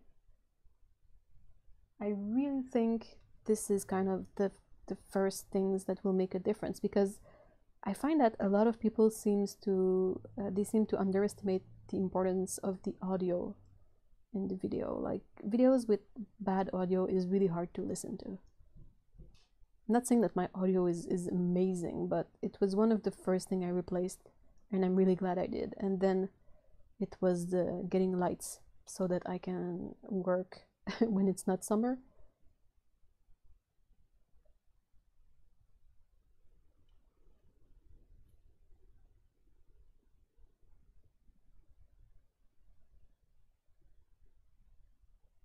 I'm glad you like this scene, Mikey. I think it's turning out pretty much like I envisioned. I really wanted to have something with lots of cats. And it's December. Usually I would make my Christmas tree today on the 1st of December, but ever since we got the cats, I haven't really made much Christmas trees because they like to eat it. And I don't think it's good for them to eat the plastic tree.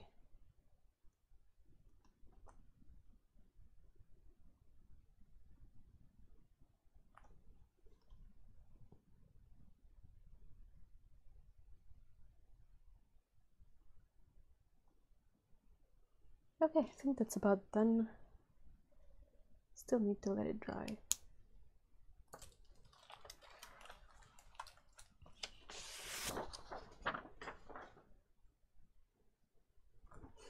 I'm gonna go get some water. So Dixie's doing good. She's back to chasing cat barf, so all is well. Ooh, recycling.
I am back.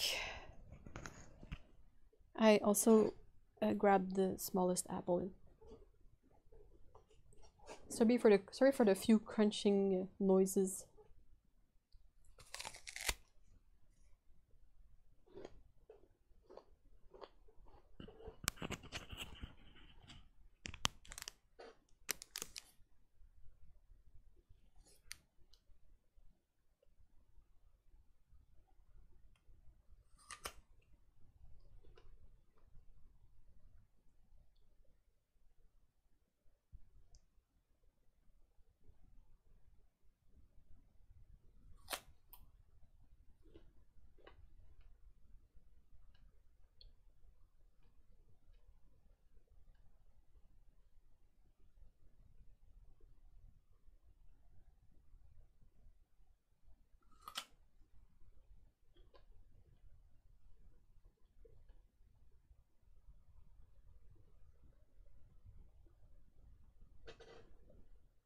Oh.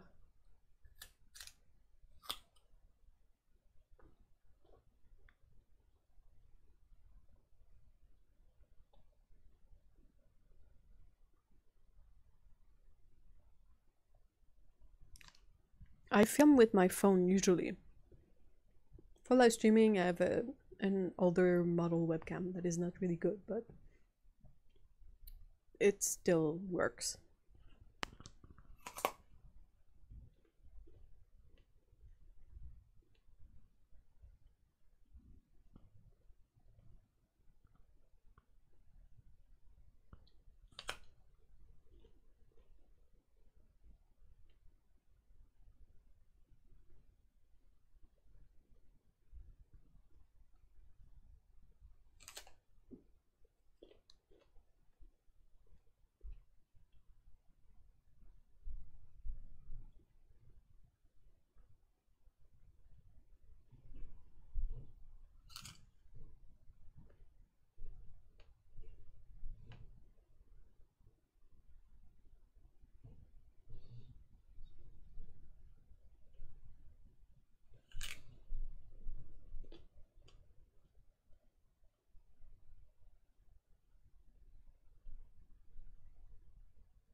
Okay, snack break is over.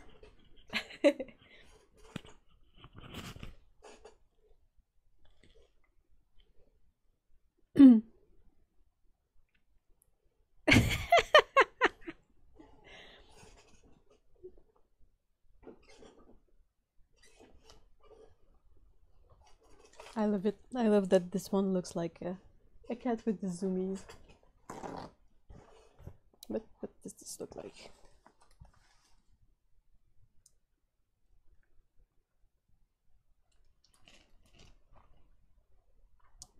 Not dry yet.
Catnip. I thought that catnip eyes are usually the ones where the super dilated pupils.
Hey, Cyan, hi.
All right.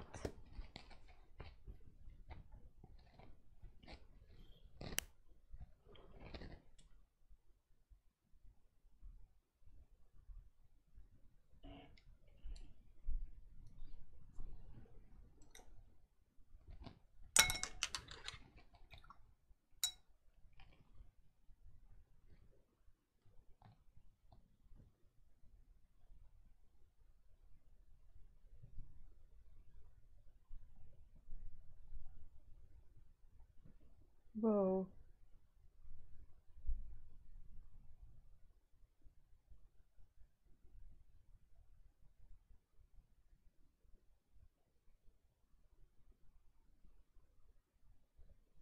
That's late to the broken ornament. Well, these mostly have their stuff together, you know.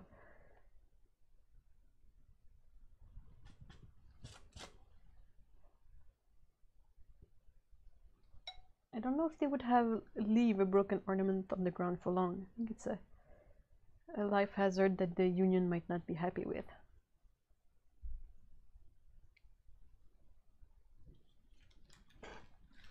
Not exactly on camera with the palette, sadly. But I love this green. Seems like it's the hooker's green from Renaissance, but it's those beautiful deep green.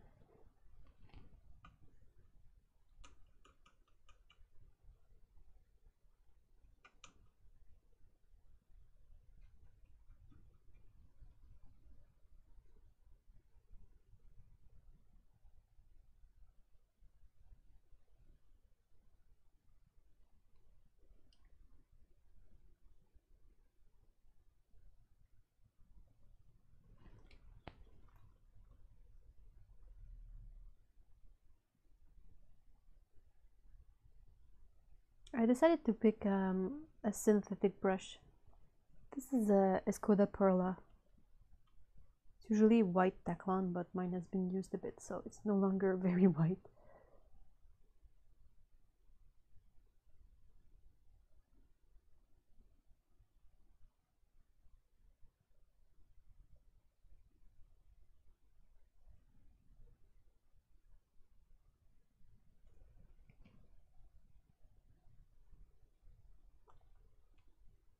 Yeah, I am getting the hooker out.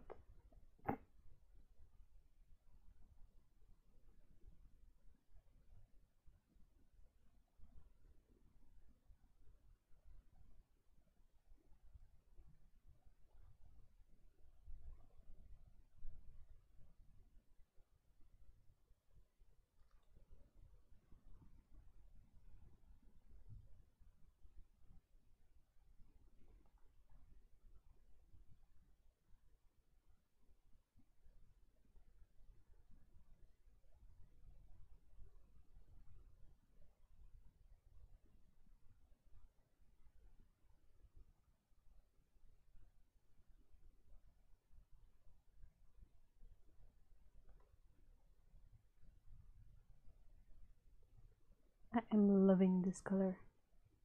I suspect the hooker's green from Renaissance has some of that PGH pigment in it that I love so much.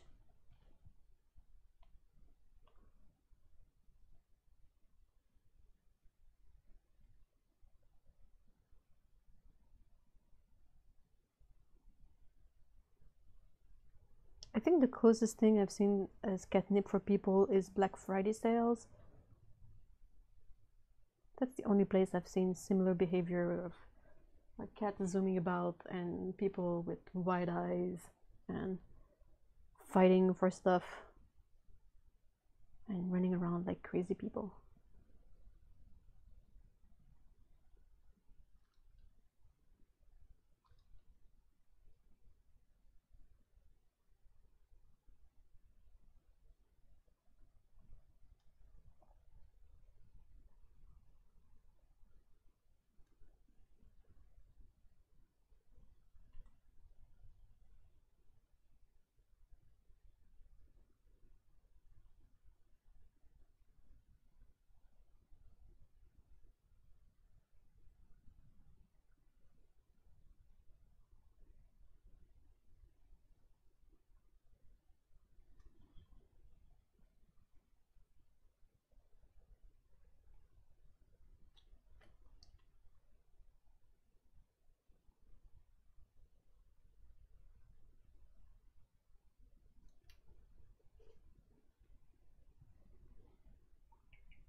Yeah, people who camp on the eve of Black Friday, I just don't get it.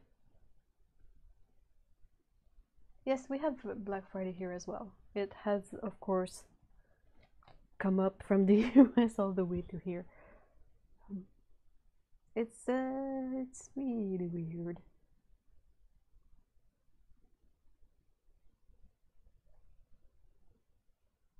My chart is not super great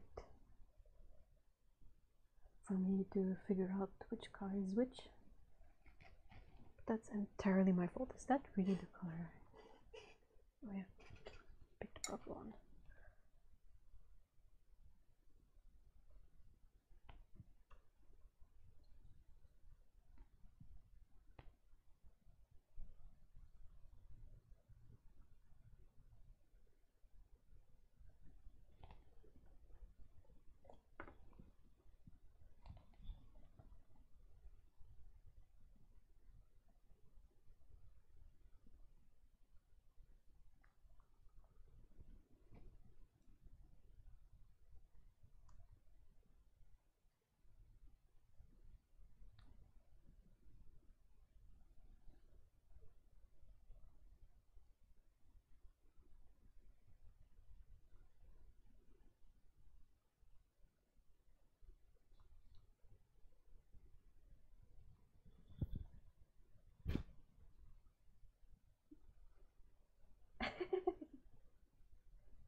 Whoa!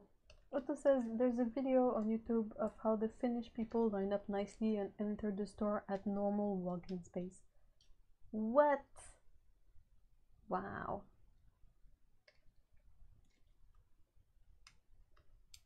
Black Friday catnip skirmish.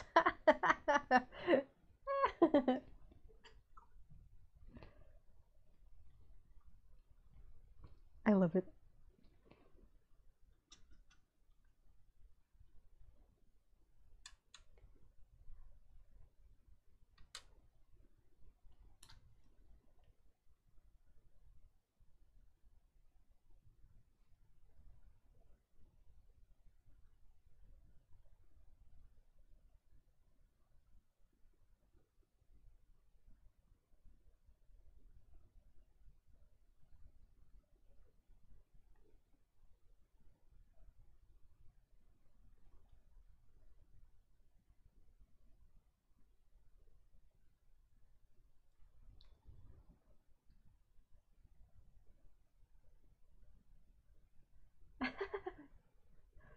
Oh, I'm pretty sure I bought something on Black Friday. I bought this hoodie actually because I was looking for a new home hoodie.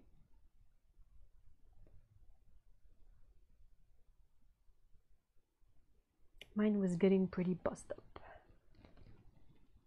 Bust up, busted up. Yeah, words.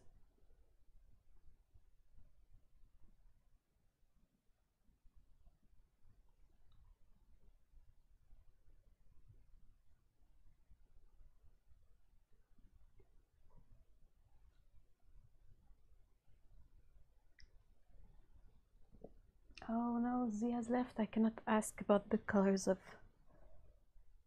their cat's eyes.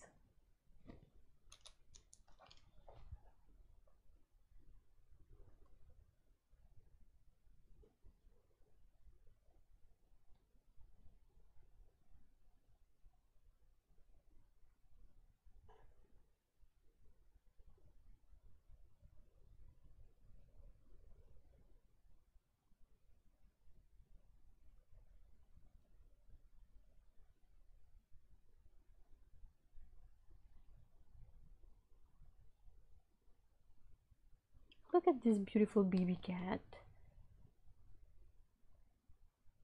That's some big, big, big sleeps.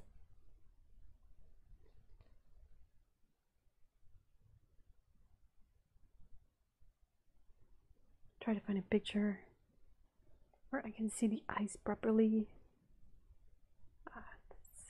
Seems like they are yellow. Okay, I'll go with yellow.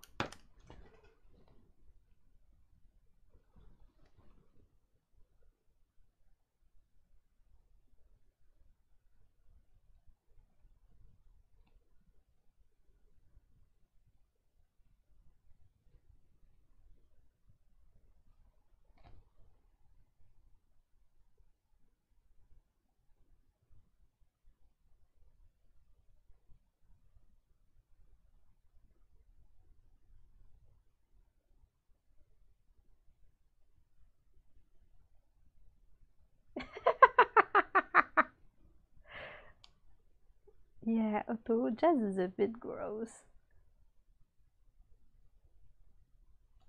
I'm really glad that my cats have not taken a liking to pee on things, because I don't think I would appreciate it. I'm just glad that we have a washing machine and a dryer, you know. I didn't always have those things, and now I really appreciate having them because cats, they quite enjoy barfing up on beds. So yeah.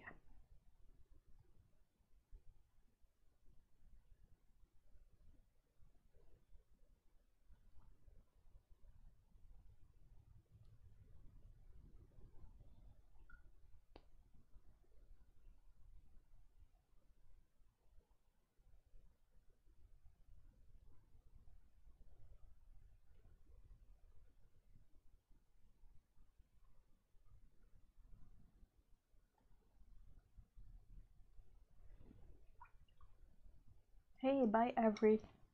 Thank you so much for being there.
Oh, Otto, what colors were uh, uh, Mariah's tail and paws?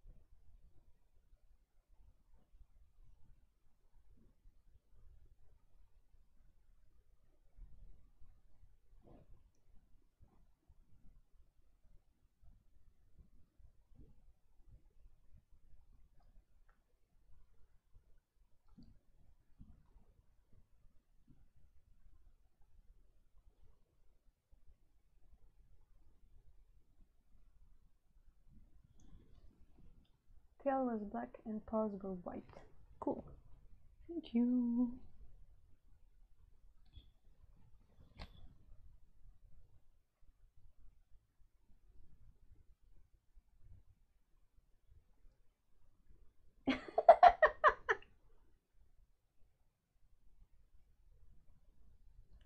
Oh, Grace. Grace says Kitty pees on the bath mat to let us know when she's unhappy with her box. Sue pees on her bed when she's super mad. Luckily, both haven't done it in a while. And Henry is doing his best. That's that's cute. Go, Henry, I'm cheering for you. You can do it.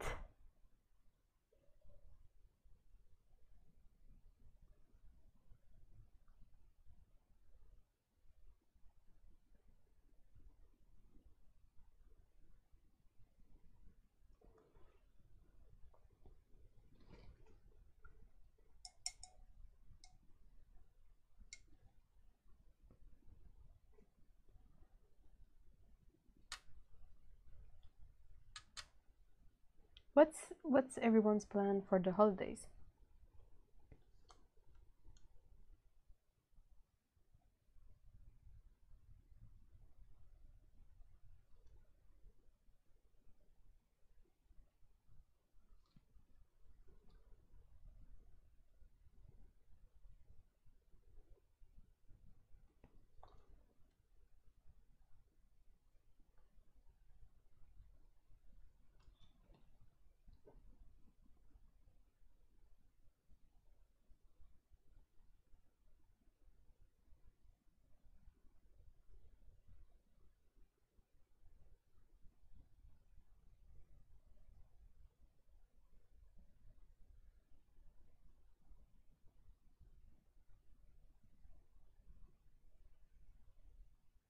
Yes, staying in with Jazz.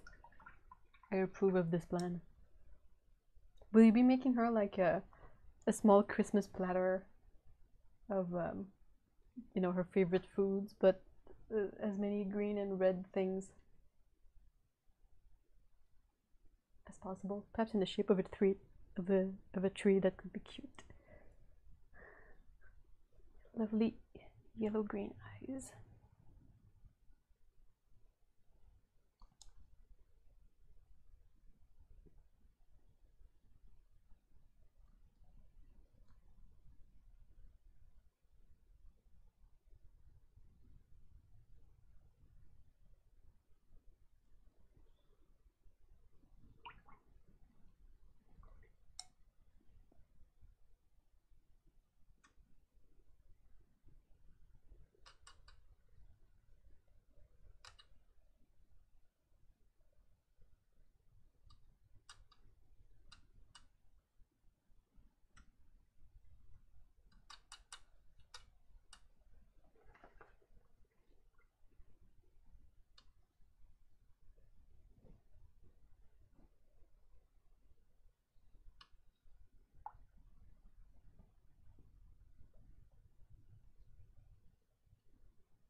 Making a traditional coffee cake Christmas. You've binge watching a bunch of Christmas movies. Oh, that sounds really fun.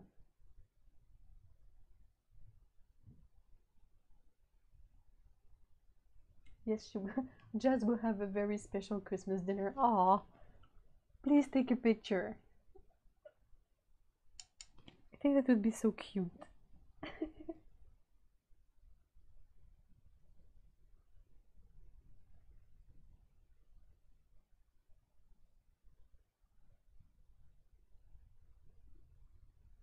Ah, that sounds great, Grace. I love the holiday plans that are like calm and about making cake.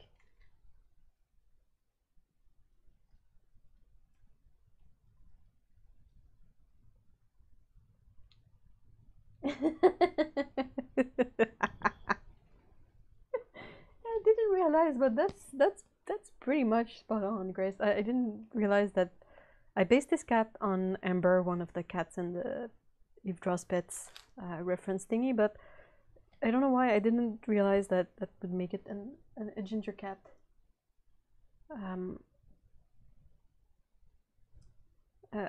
Brain not working. Yeah, a ginger cat next to Henry. And yes, you can send it to me. I will show it.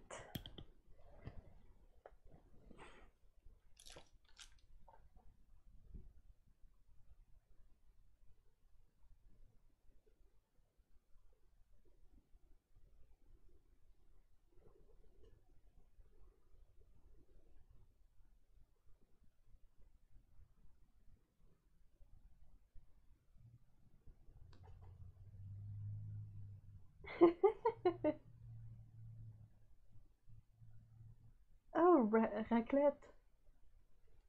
I wish I could still eat raclette. Raclette. Okay. Will it? I don't know why it doesn't want to show me. Oh! Look at this beauty. That's pretty mind blowing. Like the amount of detail in there is just.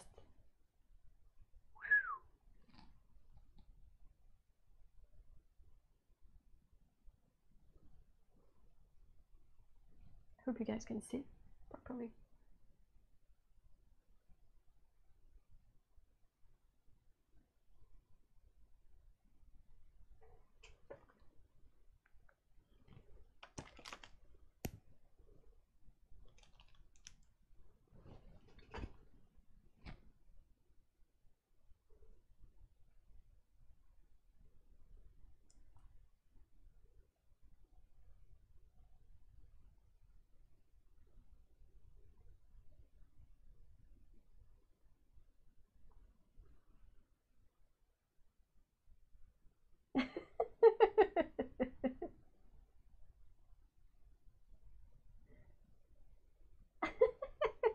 My pleasure.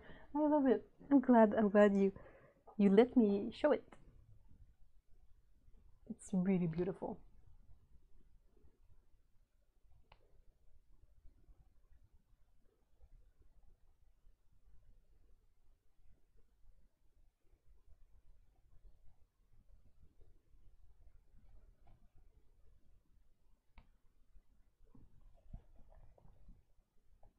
I want to make a base color for the stars and everything that will be golden in this drawing, because after that I can come back with my fine tech paints and add a bit of a gold effect on this base. I think it looks better than having gold on, you know, just plain white paper.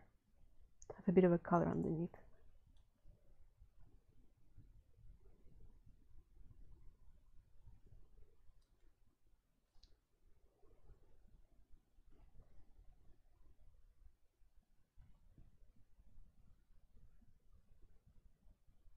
Yeah, I agree. Like Otto says, I was a quilter before I became an artist, and that quilt is definitely art. So you were an artist before you became an artist.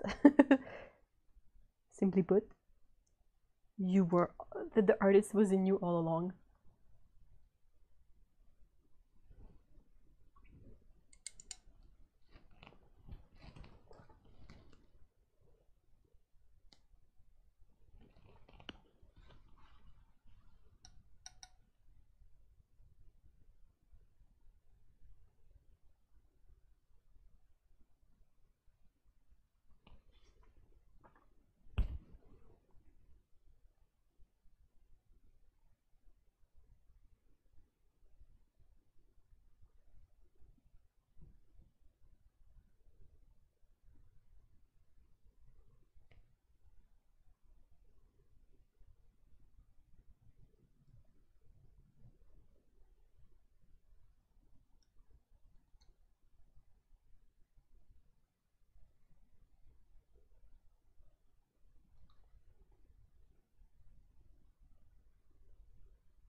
Oh, I may want to check the dealership. Do you guys want me to end the live stream soon? Oh. Oh. Come on. Oh, it doesn't want to flip the picture, but wow, that's pretty much what we're talking about.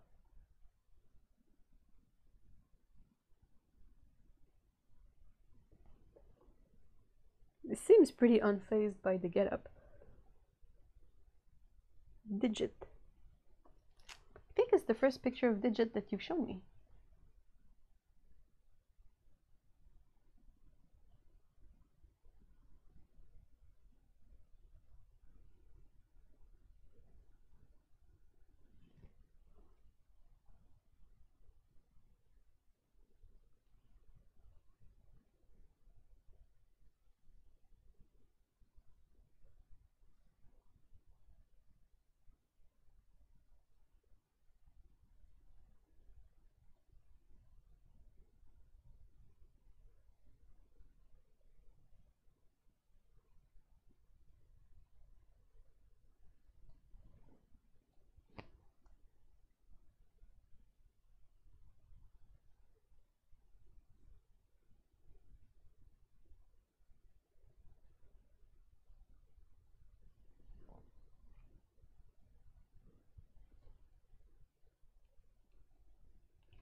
I was curious about something. Like, I was wondering,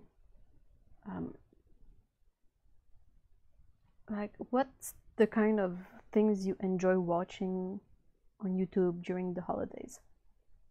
Like, is it usually too busy that you cannot really attend live streams? Is it the opposite? Like, since everything is closed, there is not much to do, so you look for stuff online? What kind of Hey, thank you so much, K Draw Draw. Welcome.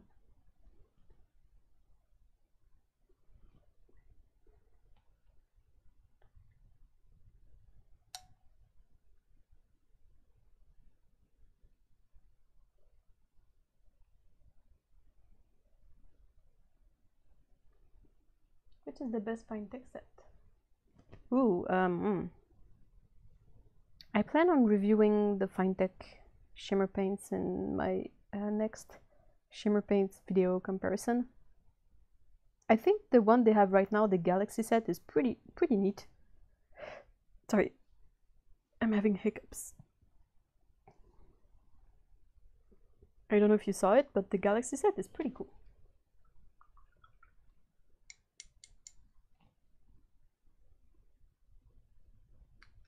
Yeah, the metallic gold silver set is really handy, I gotta say. Otto is saying, I'm thinking of taking 2 weeks off YouTube over the holiday season. I'm not exactly sure what I'll do over the holiday season. What? It's kind of nice to stand up a bit. Hold on,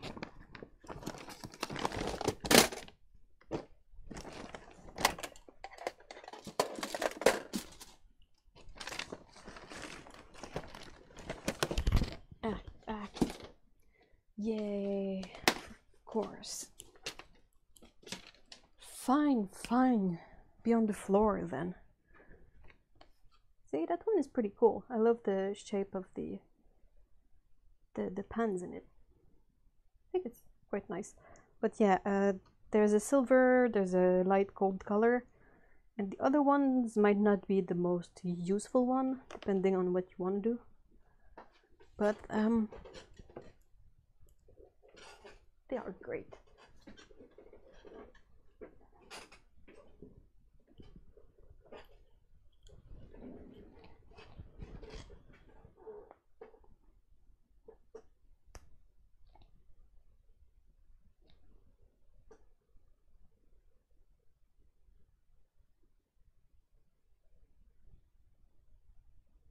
Yes, if you go on the Coliro website, because they don't call themselves Fine Tech anymore, it's Coliro, the actual name. But you can order like an empty pan and the colors of your choice. And the person who works there is really kind. They are really nice people. So you could build your own set and have any of the colors they want, any color you want, because they have a lot of colors.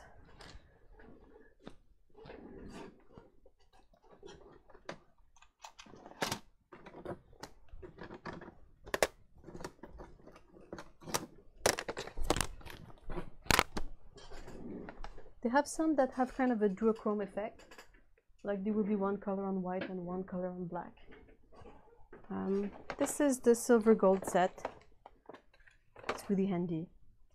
I should keep perhaps either. This is another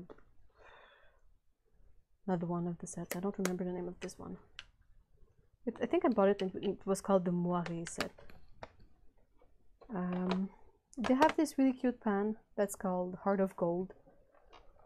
It is basically silver with the golden heart in the middle.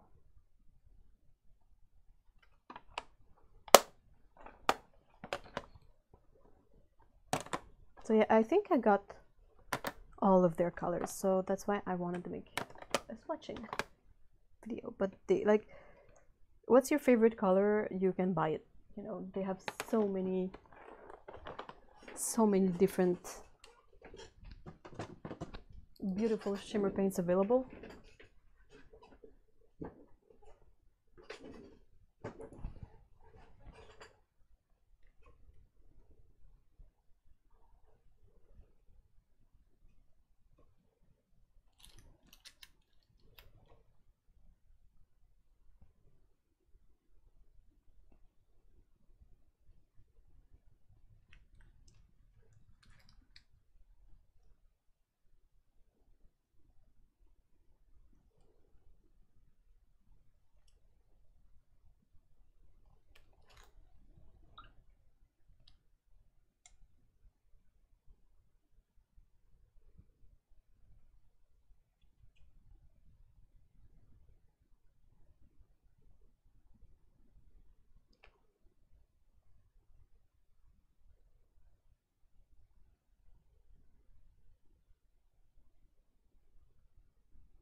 Is the brush wrist set the one with the kitty cats?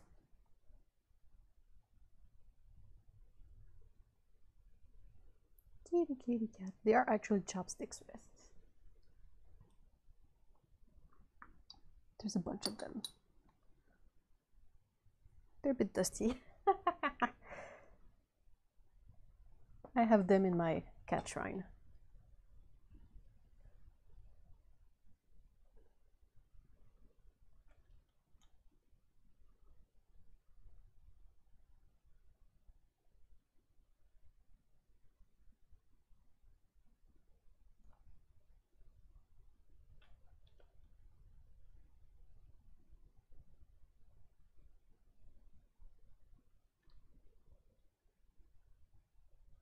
It was the panda ones. I think they have a kitty cat set.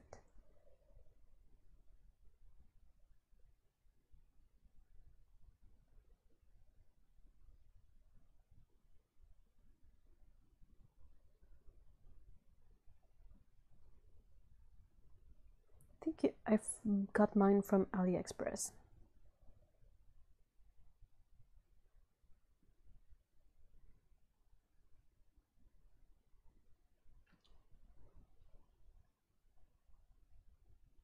Yeah, they are from AliExpress. They're a set of chopsticks breasts. There's a bunch of them.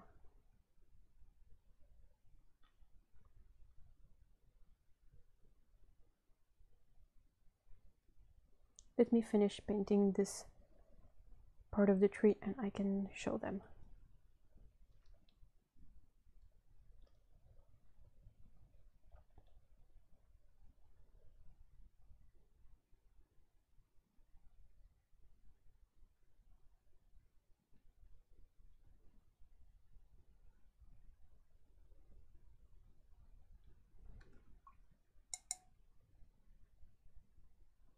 Okay, so we have, there's basically two of each model. So you have two dusty though, you know, sleeping kitty, like the loaf kitty, with gold paint on it because this is my studio. Okay, so these two guys, there are the two sitting ones with paint on it, of course. And then you have two that are lying on their back.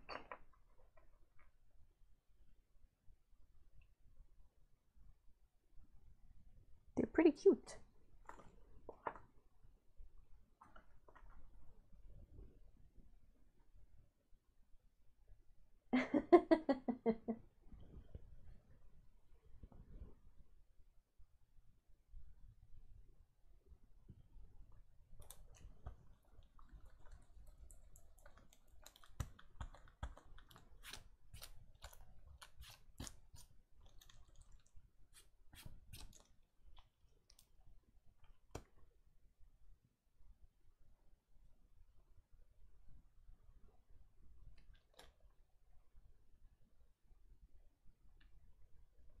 Is it one of you who is messaging me repeatedly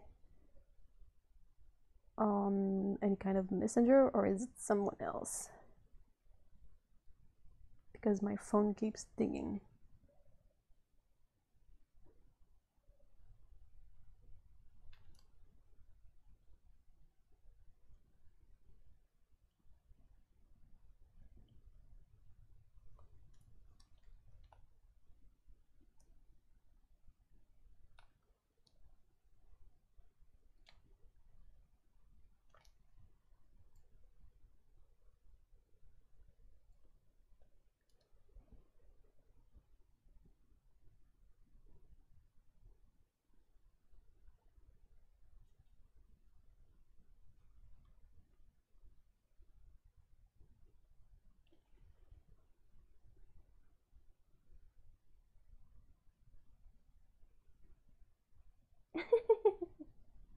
Aw, Mikey, that sounds adorable. No, I don't. I just want to make sure that if it's something that I should be checking now, or if it's something for later, That's only the only reason why I'm asking is that. And I realized that I managed to put some green over there. I don't even know how.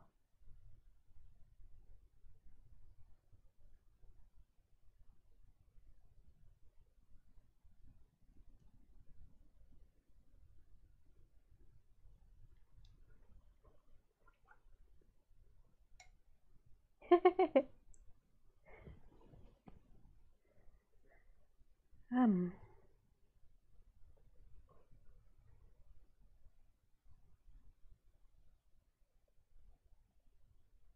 Oops.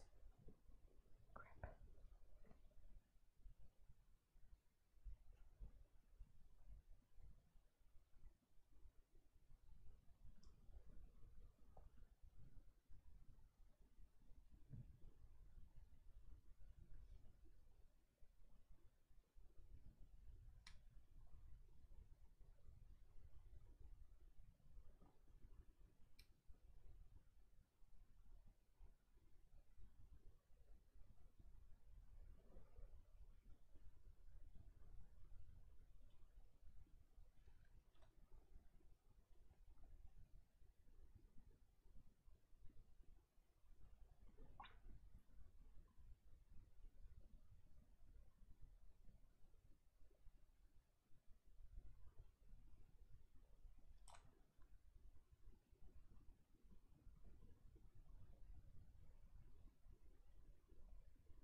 Well, Lee, I tend to fall quiet at times, so I think that's how that happens. And I still find a way to make mistakes, so when I have something really important to paint, I usually don't do it on a live stream.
What's your favorite holiday tradition meal?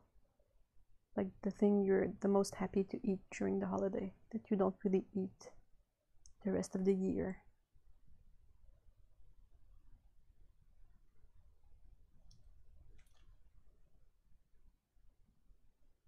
I'm trying to think what it would be for me. It used to be like the Christmas log cakes, but it's kind of difficult to find good ones that are dairy free now. My mom used to make a really nice one a long time ago.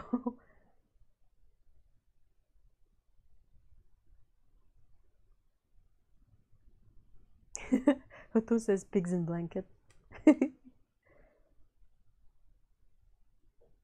Keep thinking about it, like if I want to have some for myself this holiday or not.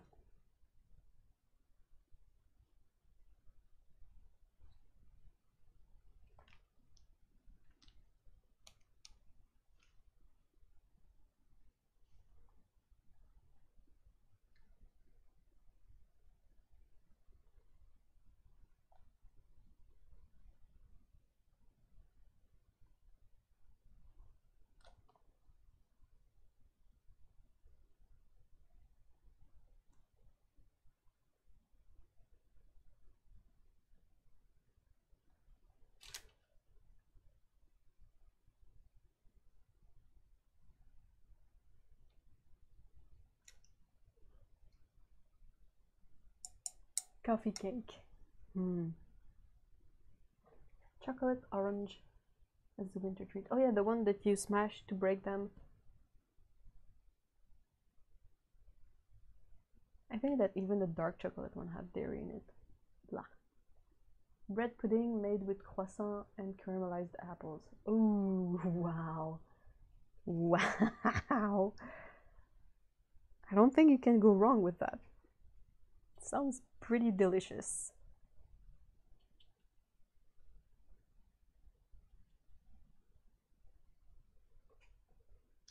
Baumkuchen. That's the kind of the bread with all the I'm only finding my words in French. That's not helping. Like the kind of the fruit cake with the marzipan on top, right? The Norwegian Yule cake. Sweet potato casserole, gingerbread cookies, panna coppita. That used to be really good. But it's like basically dairy, so. Oh, bye Tsukabu, thank you so much for being there. I hope you have a great weekend.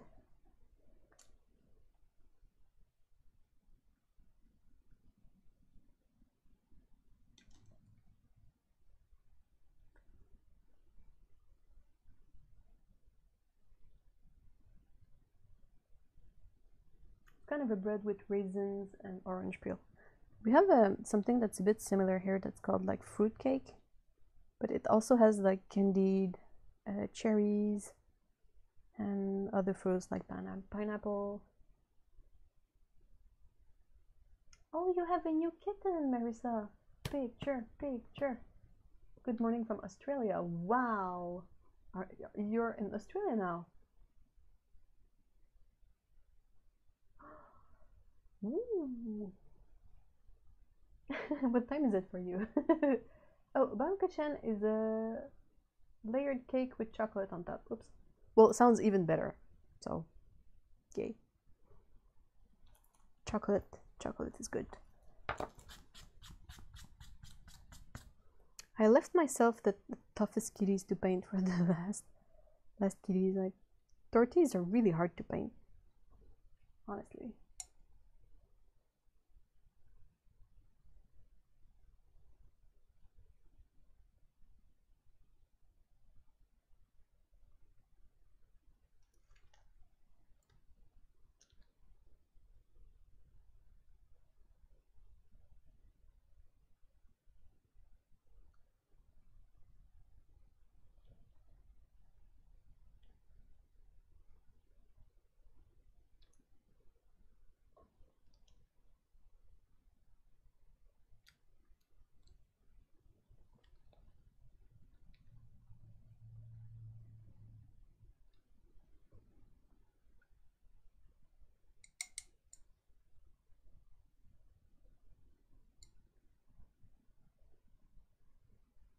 Do you put up a tree, Heather, but with like plastic ornaments in them? And like unbreakable stuff, or do you just don't bother anymore? Oh, what is so cute?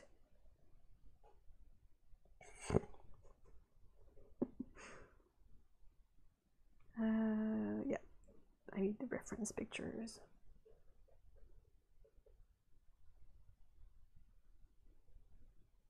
Where are the babies?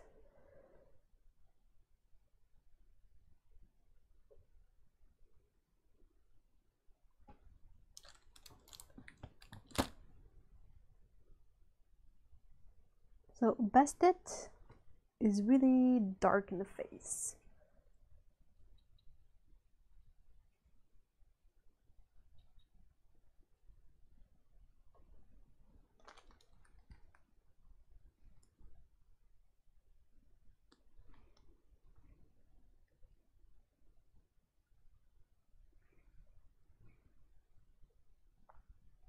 For tortillas, I always improvise a bit because they are kind of difficult to paint. Being so mottled.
I'm a bit envious of your recipe, Alexandra. That sounds amazing.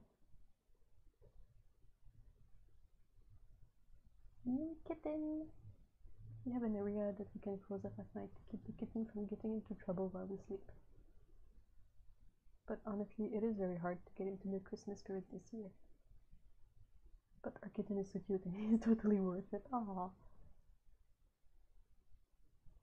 Yeah, Christmas trees are a lot of work. I love that some people come up with like fun options to just like have flat things on the wall rather than build up an actual tree.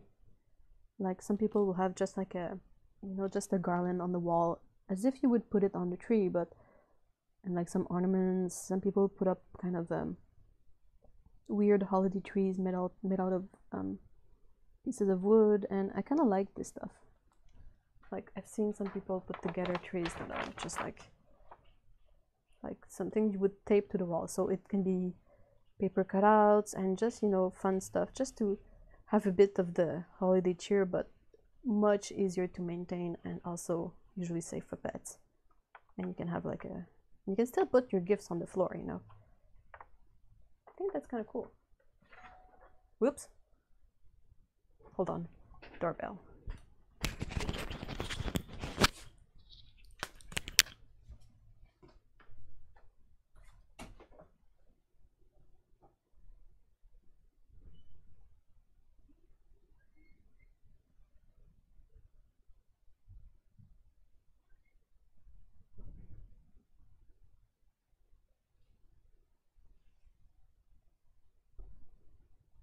Presque 5 heures. J'achète.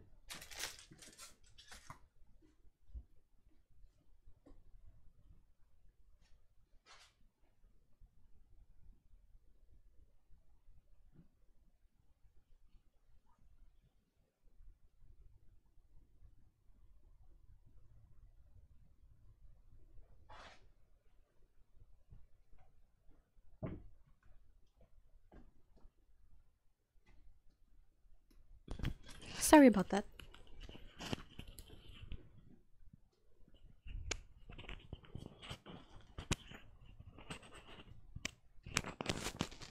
That was the doorbell.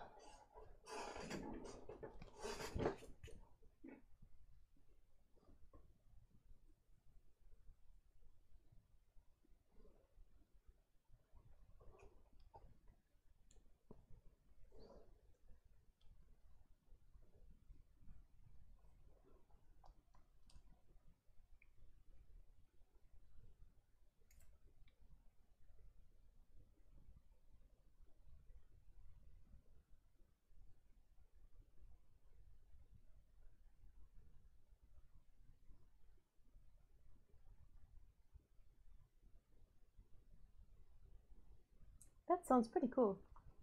Heather says, I have a paper 3D Christmas tree with paper ornaments that can be hung on it. It came in a box that serves as the base to hold it up. It's like 18 to 24 inches. That's kind of cool.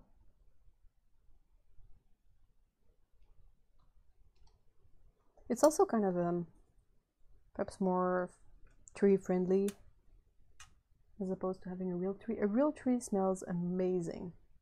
Like it's a really Christmassy smell to have a real balsam fir in the house, but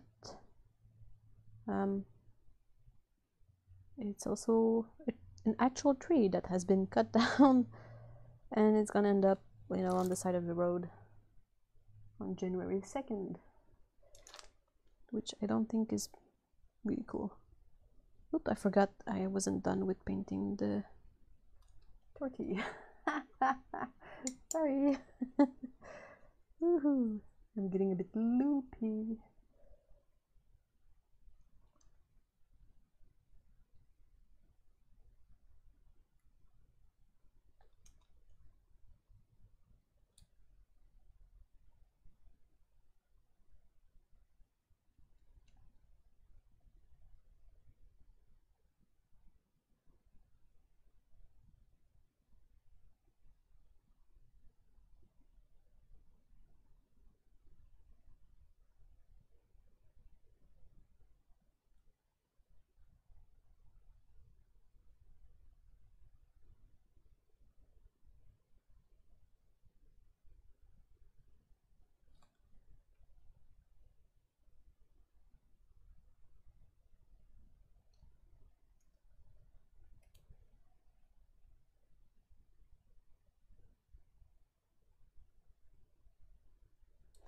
I love Christmas lights. I always try to put some in the windows. When I was a kid, I would have some in my bedroom window, and I would always be so happy to keep them on at night and just stare at them. It was the older kind of lights too, which I still prefer, even though it's impossible to find now. Everything is a LED. But you know, the older ones, they would get really warm and they were a pain in the butt if one light would go out in the string of lights. But they had a more warm look to them. They were more appealing to me. I prefer the color of the older things. But yeah, if one light would like die in the whole string of light, good luck finding out which one it was. It was always part of setting up the tree, like plugging the lights in the wall and seeing if it would lit up or not. And if it didn't lit up, someone was on find the busted light duty.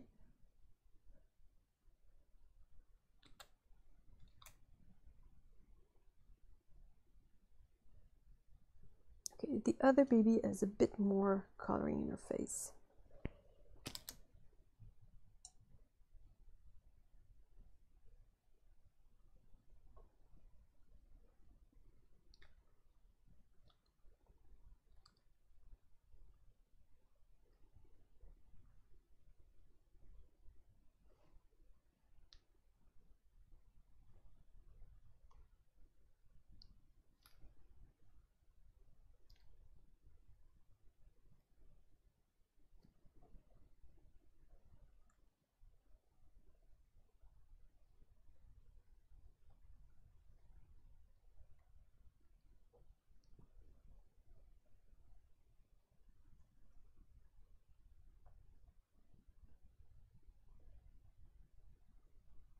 Yes, I'm glad I'm not the only one who sees that the old lights had a warmer look.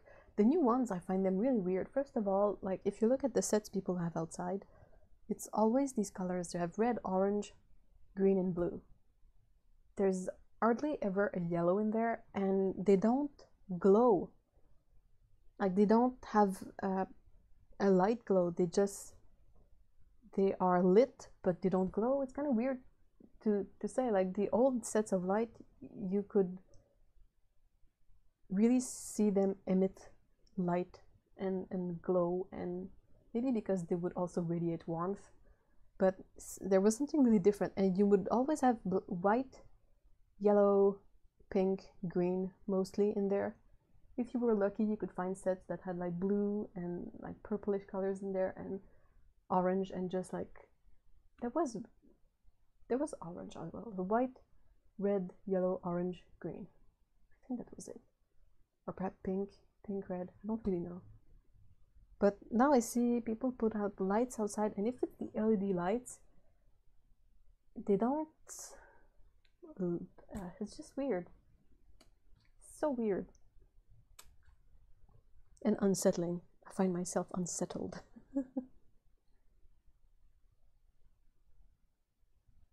I hope that one day we have enough pushed LED lights technology further enough that we can go back to something a bit more like the old lights, or that the old lights come back into fashion, perhaps. I don't know. I mean, LEDs are all the rage now, but I'm pretty sure we'll find out that there is some other issue with them eventually, and everybody will be stuck with their broken LED lights and not have a single clue how to get rid of them. Or we're gonna realize that it's effed up the environment even more. I don't know. It's always something like that.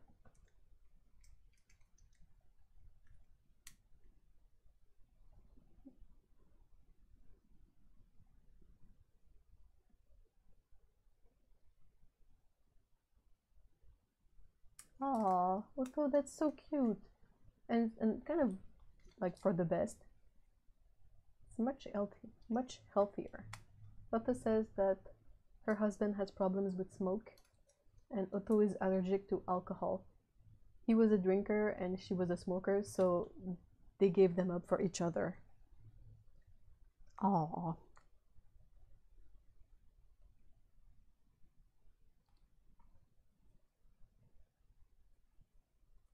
Why are tortillas so difficult to paint?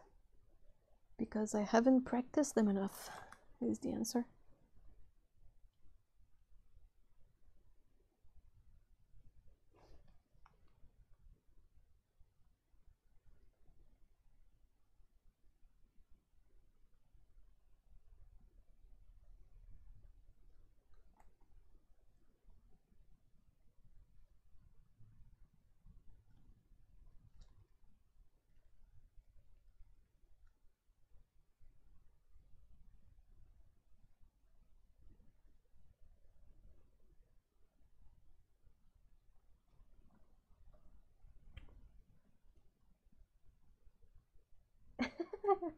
Yay, no alcohol. I was never a really big drinker, like maybe a tiny bit of it a couple of times a year. Maybe sometimes like some amaretto to put into a coffee because that's kind of tasty, but if they had made some alcohol-free amaretto, that's probably what I would have bought to put in my coffee. And also now that I am taking meds for anxiety, it's not really recommended to mix them with alcohol, so bye bye, be gone.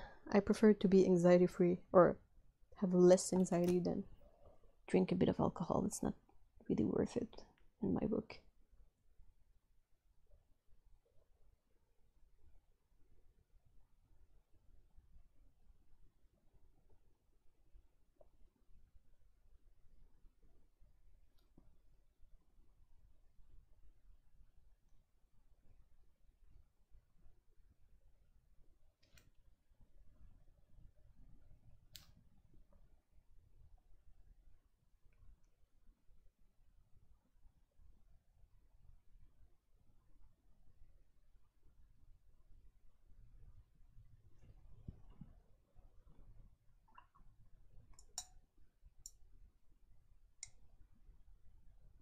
Non-alcoholic, is it non-alcoholic and dairy-free eggnog?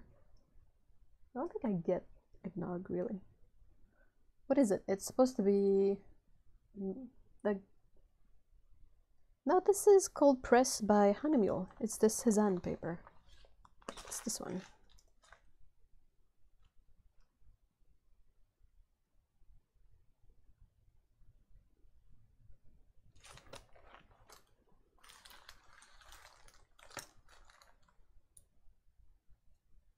Yeah, what is eggnog technically? Is it supposed to be dairy and eggs and spices and alcohol? What's in it?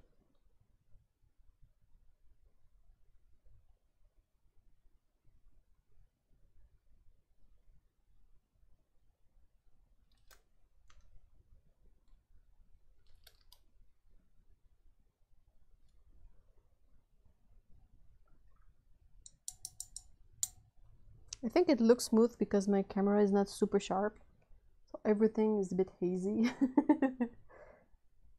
But it's not super strongly textured either.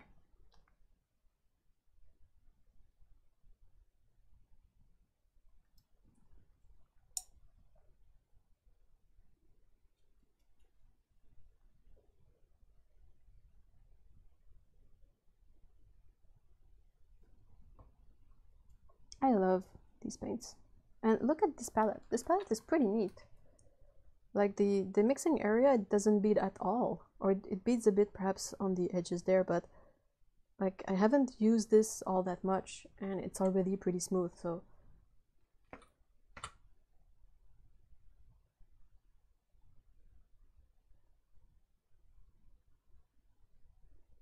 grill and go swimming on Christmas. Well, yeah, if you're in Australia, your plans are possibly a bit different than here.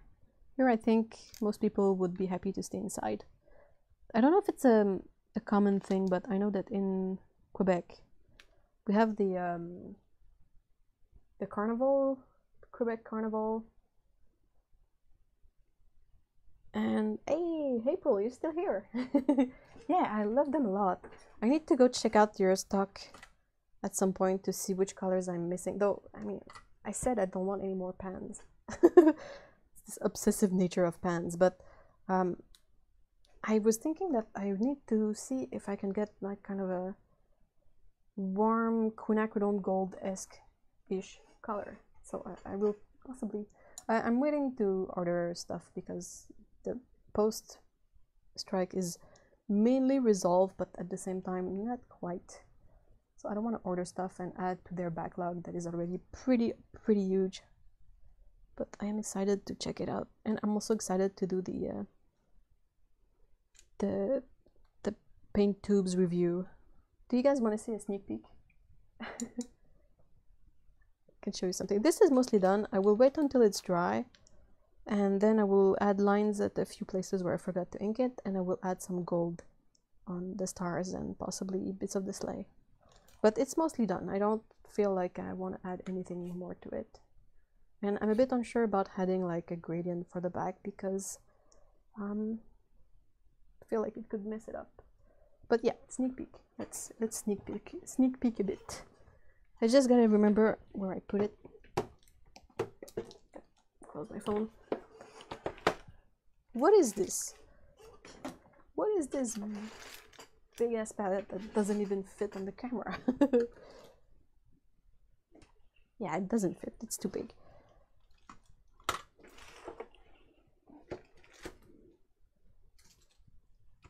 Let's shuffle things a bit. How about that? Is that somewhat better? Yeah. Okay. Transparent gold ochre is close to quin gold, but it isn't available in a pan. Oh, perhaps I will just pour myself a pan. Okay. Da, da, da. How cool is that? I was so happy with myself when I found this palette that could house 72 colors. 72 colors. Ah! So yeah, I set this up and I'm letting it dry, and there's a smoosh in there, whatever. And it's mostly dry. Like I can oh, it dries so beautifully. But it's dry and it's perfectly smooth and beautiful, and I will work on my review hopefully next week. Hopefully nothing weird will come up and I'll be able to work on this. I found this on Amazon. It's by Magello. Let me, it has this awesome tray that it's meant to be like removed because this is a double-decker palette and you store it like legit double-decked. So you don't have paints that are like facing each other like this. If these are wet and these under are wet, you can just still pile them on and store your palette. Clunk. It's a Magello double-decker palette. I have the box.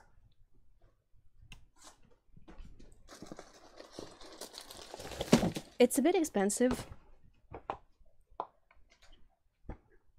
but yeah, it holds 72 colors. So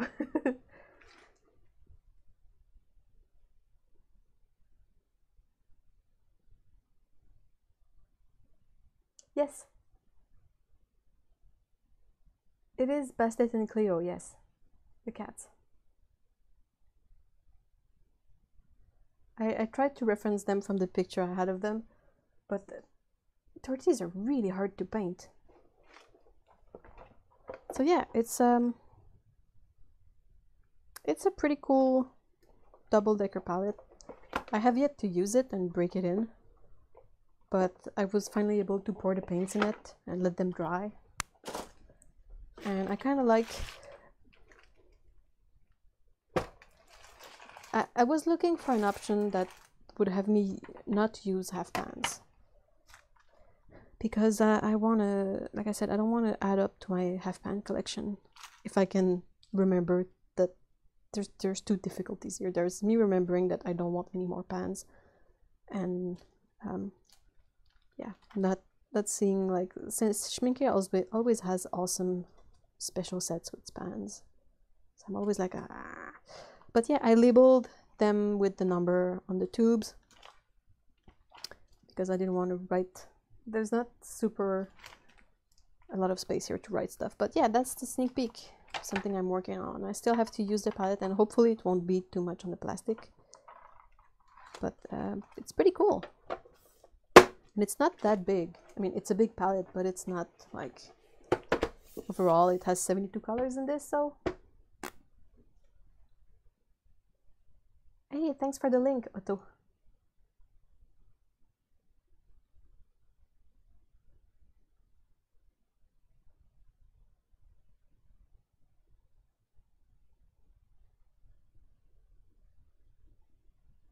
So yeah, it's I think they have a couple of palettes with multiple deck. I wonder if there was a triple decker palette as well, but I was really looking for one that I would have everything in there, and I found it. So I'm happy for that. Hopefully they won't come out with more tube colors and I won't be stuck flailing because I don't have room for them. Alright, so that's been quite a long live stream, possibly the longest.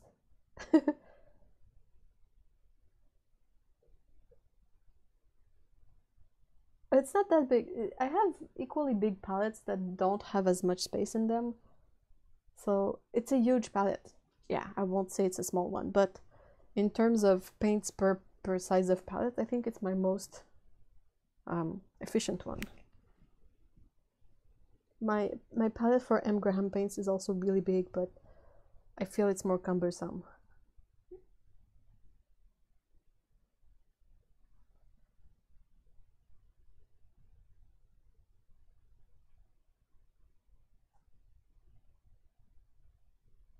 There is a triple deck palette. I knew I had seen it. Like, what?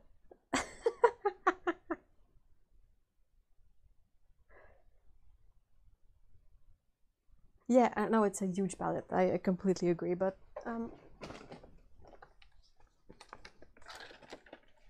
that goes with it. Yeah. Like, this is my M. Graham palette, and it's not much smaller, if it is smaller. I think it's just a bit smaller. It's a bit less thick. And this one has room for 65 colors, if I remember correctly. But it's not as... But the layout is a bit more, like, inconvenient, I find. I would have preferred to have, like, all paints here and mixing space there, but...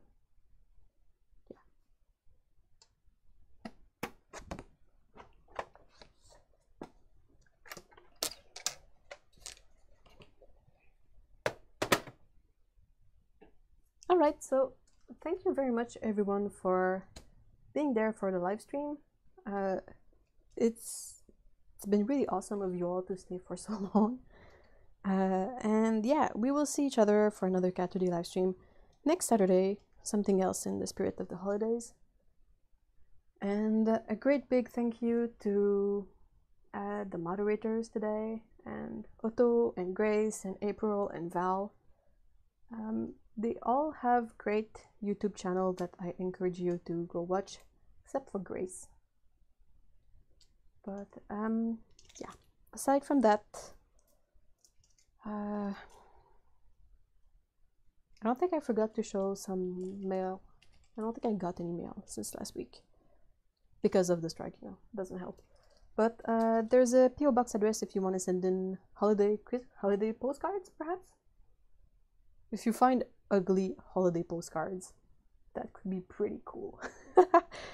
But yeah, everything is in the description, PO box, Discord channel if you want to chat with us. And I hope you have a really awesome weekend, and we will see each other soon. And I will keep posting stuff during the week, and I have stuff that I post on Patreon daily, well, except the weekend, but Instagram, Patreon.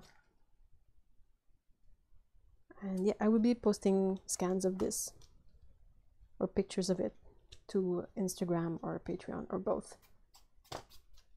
Thank you very much, everyone. I hope you have a pretty awesome weekend. Like I said, I'm loopy. Take care and see y'all soon. Bye bye.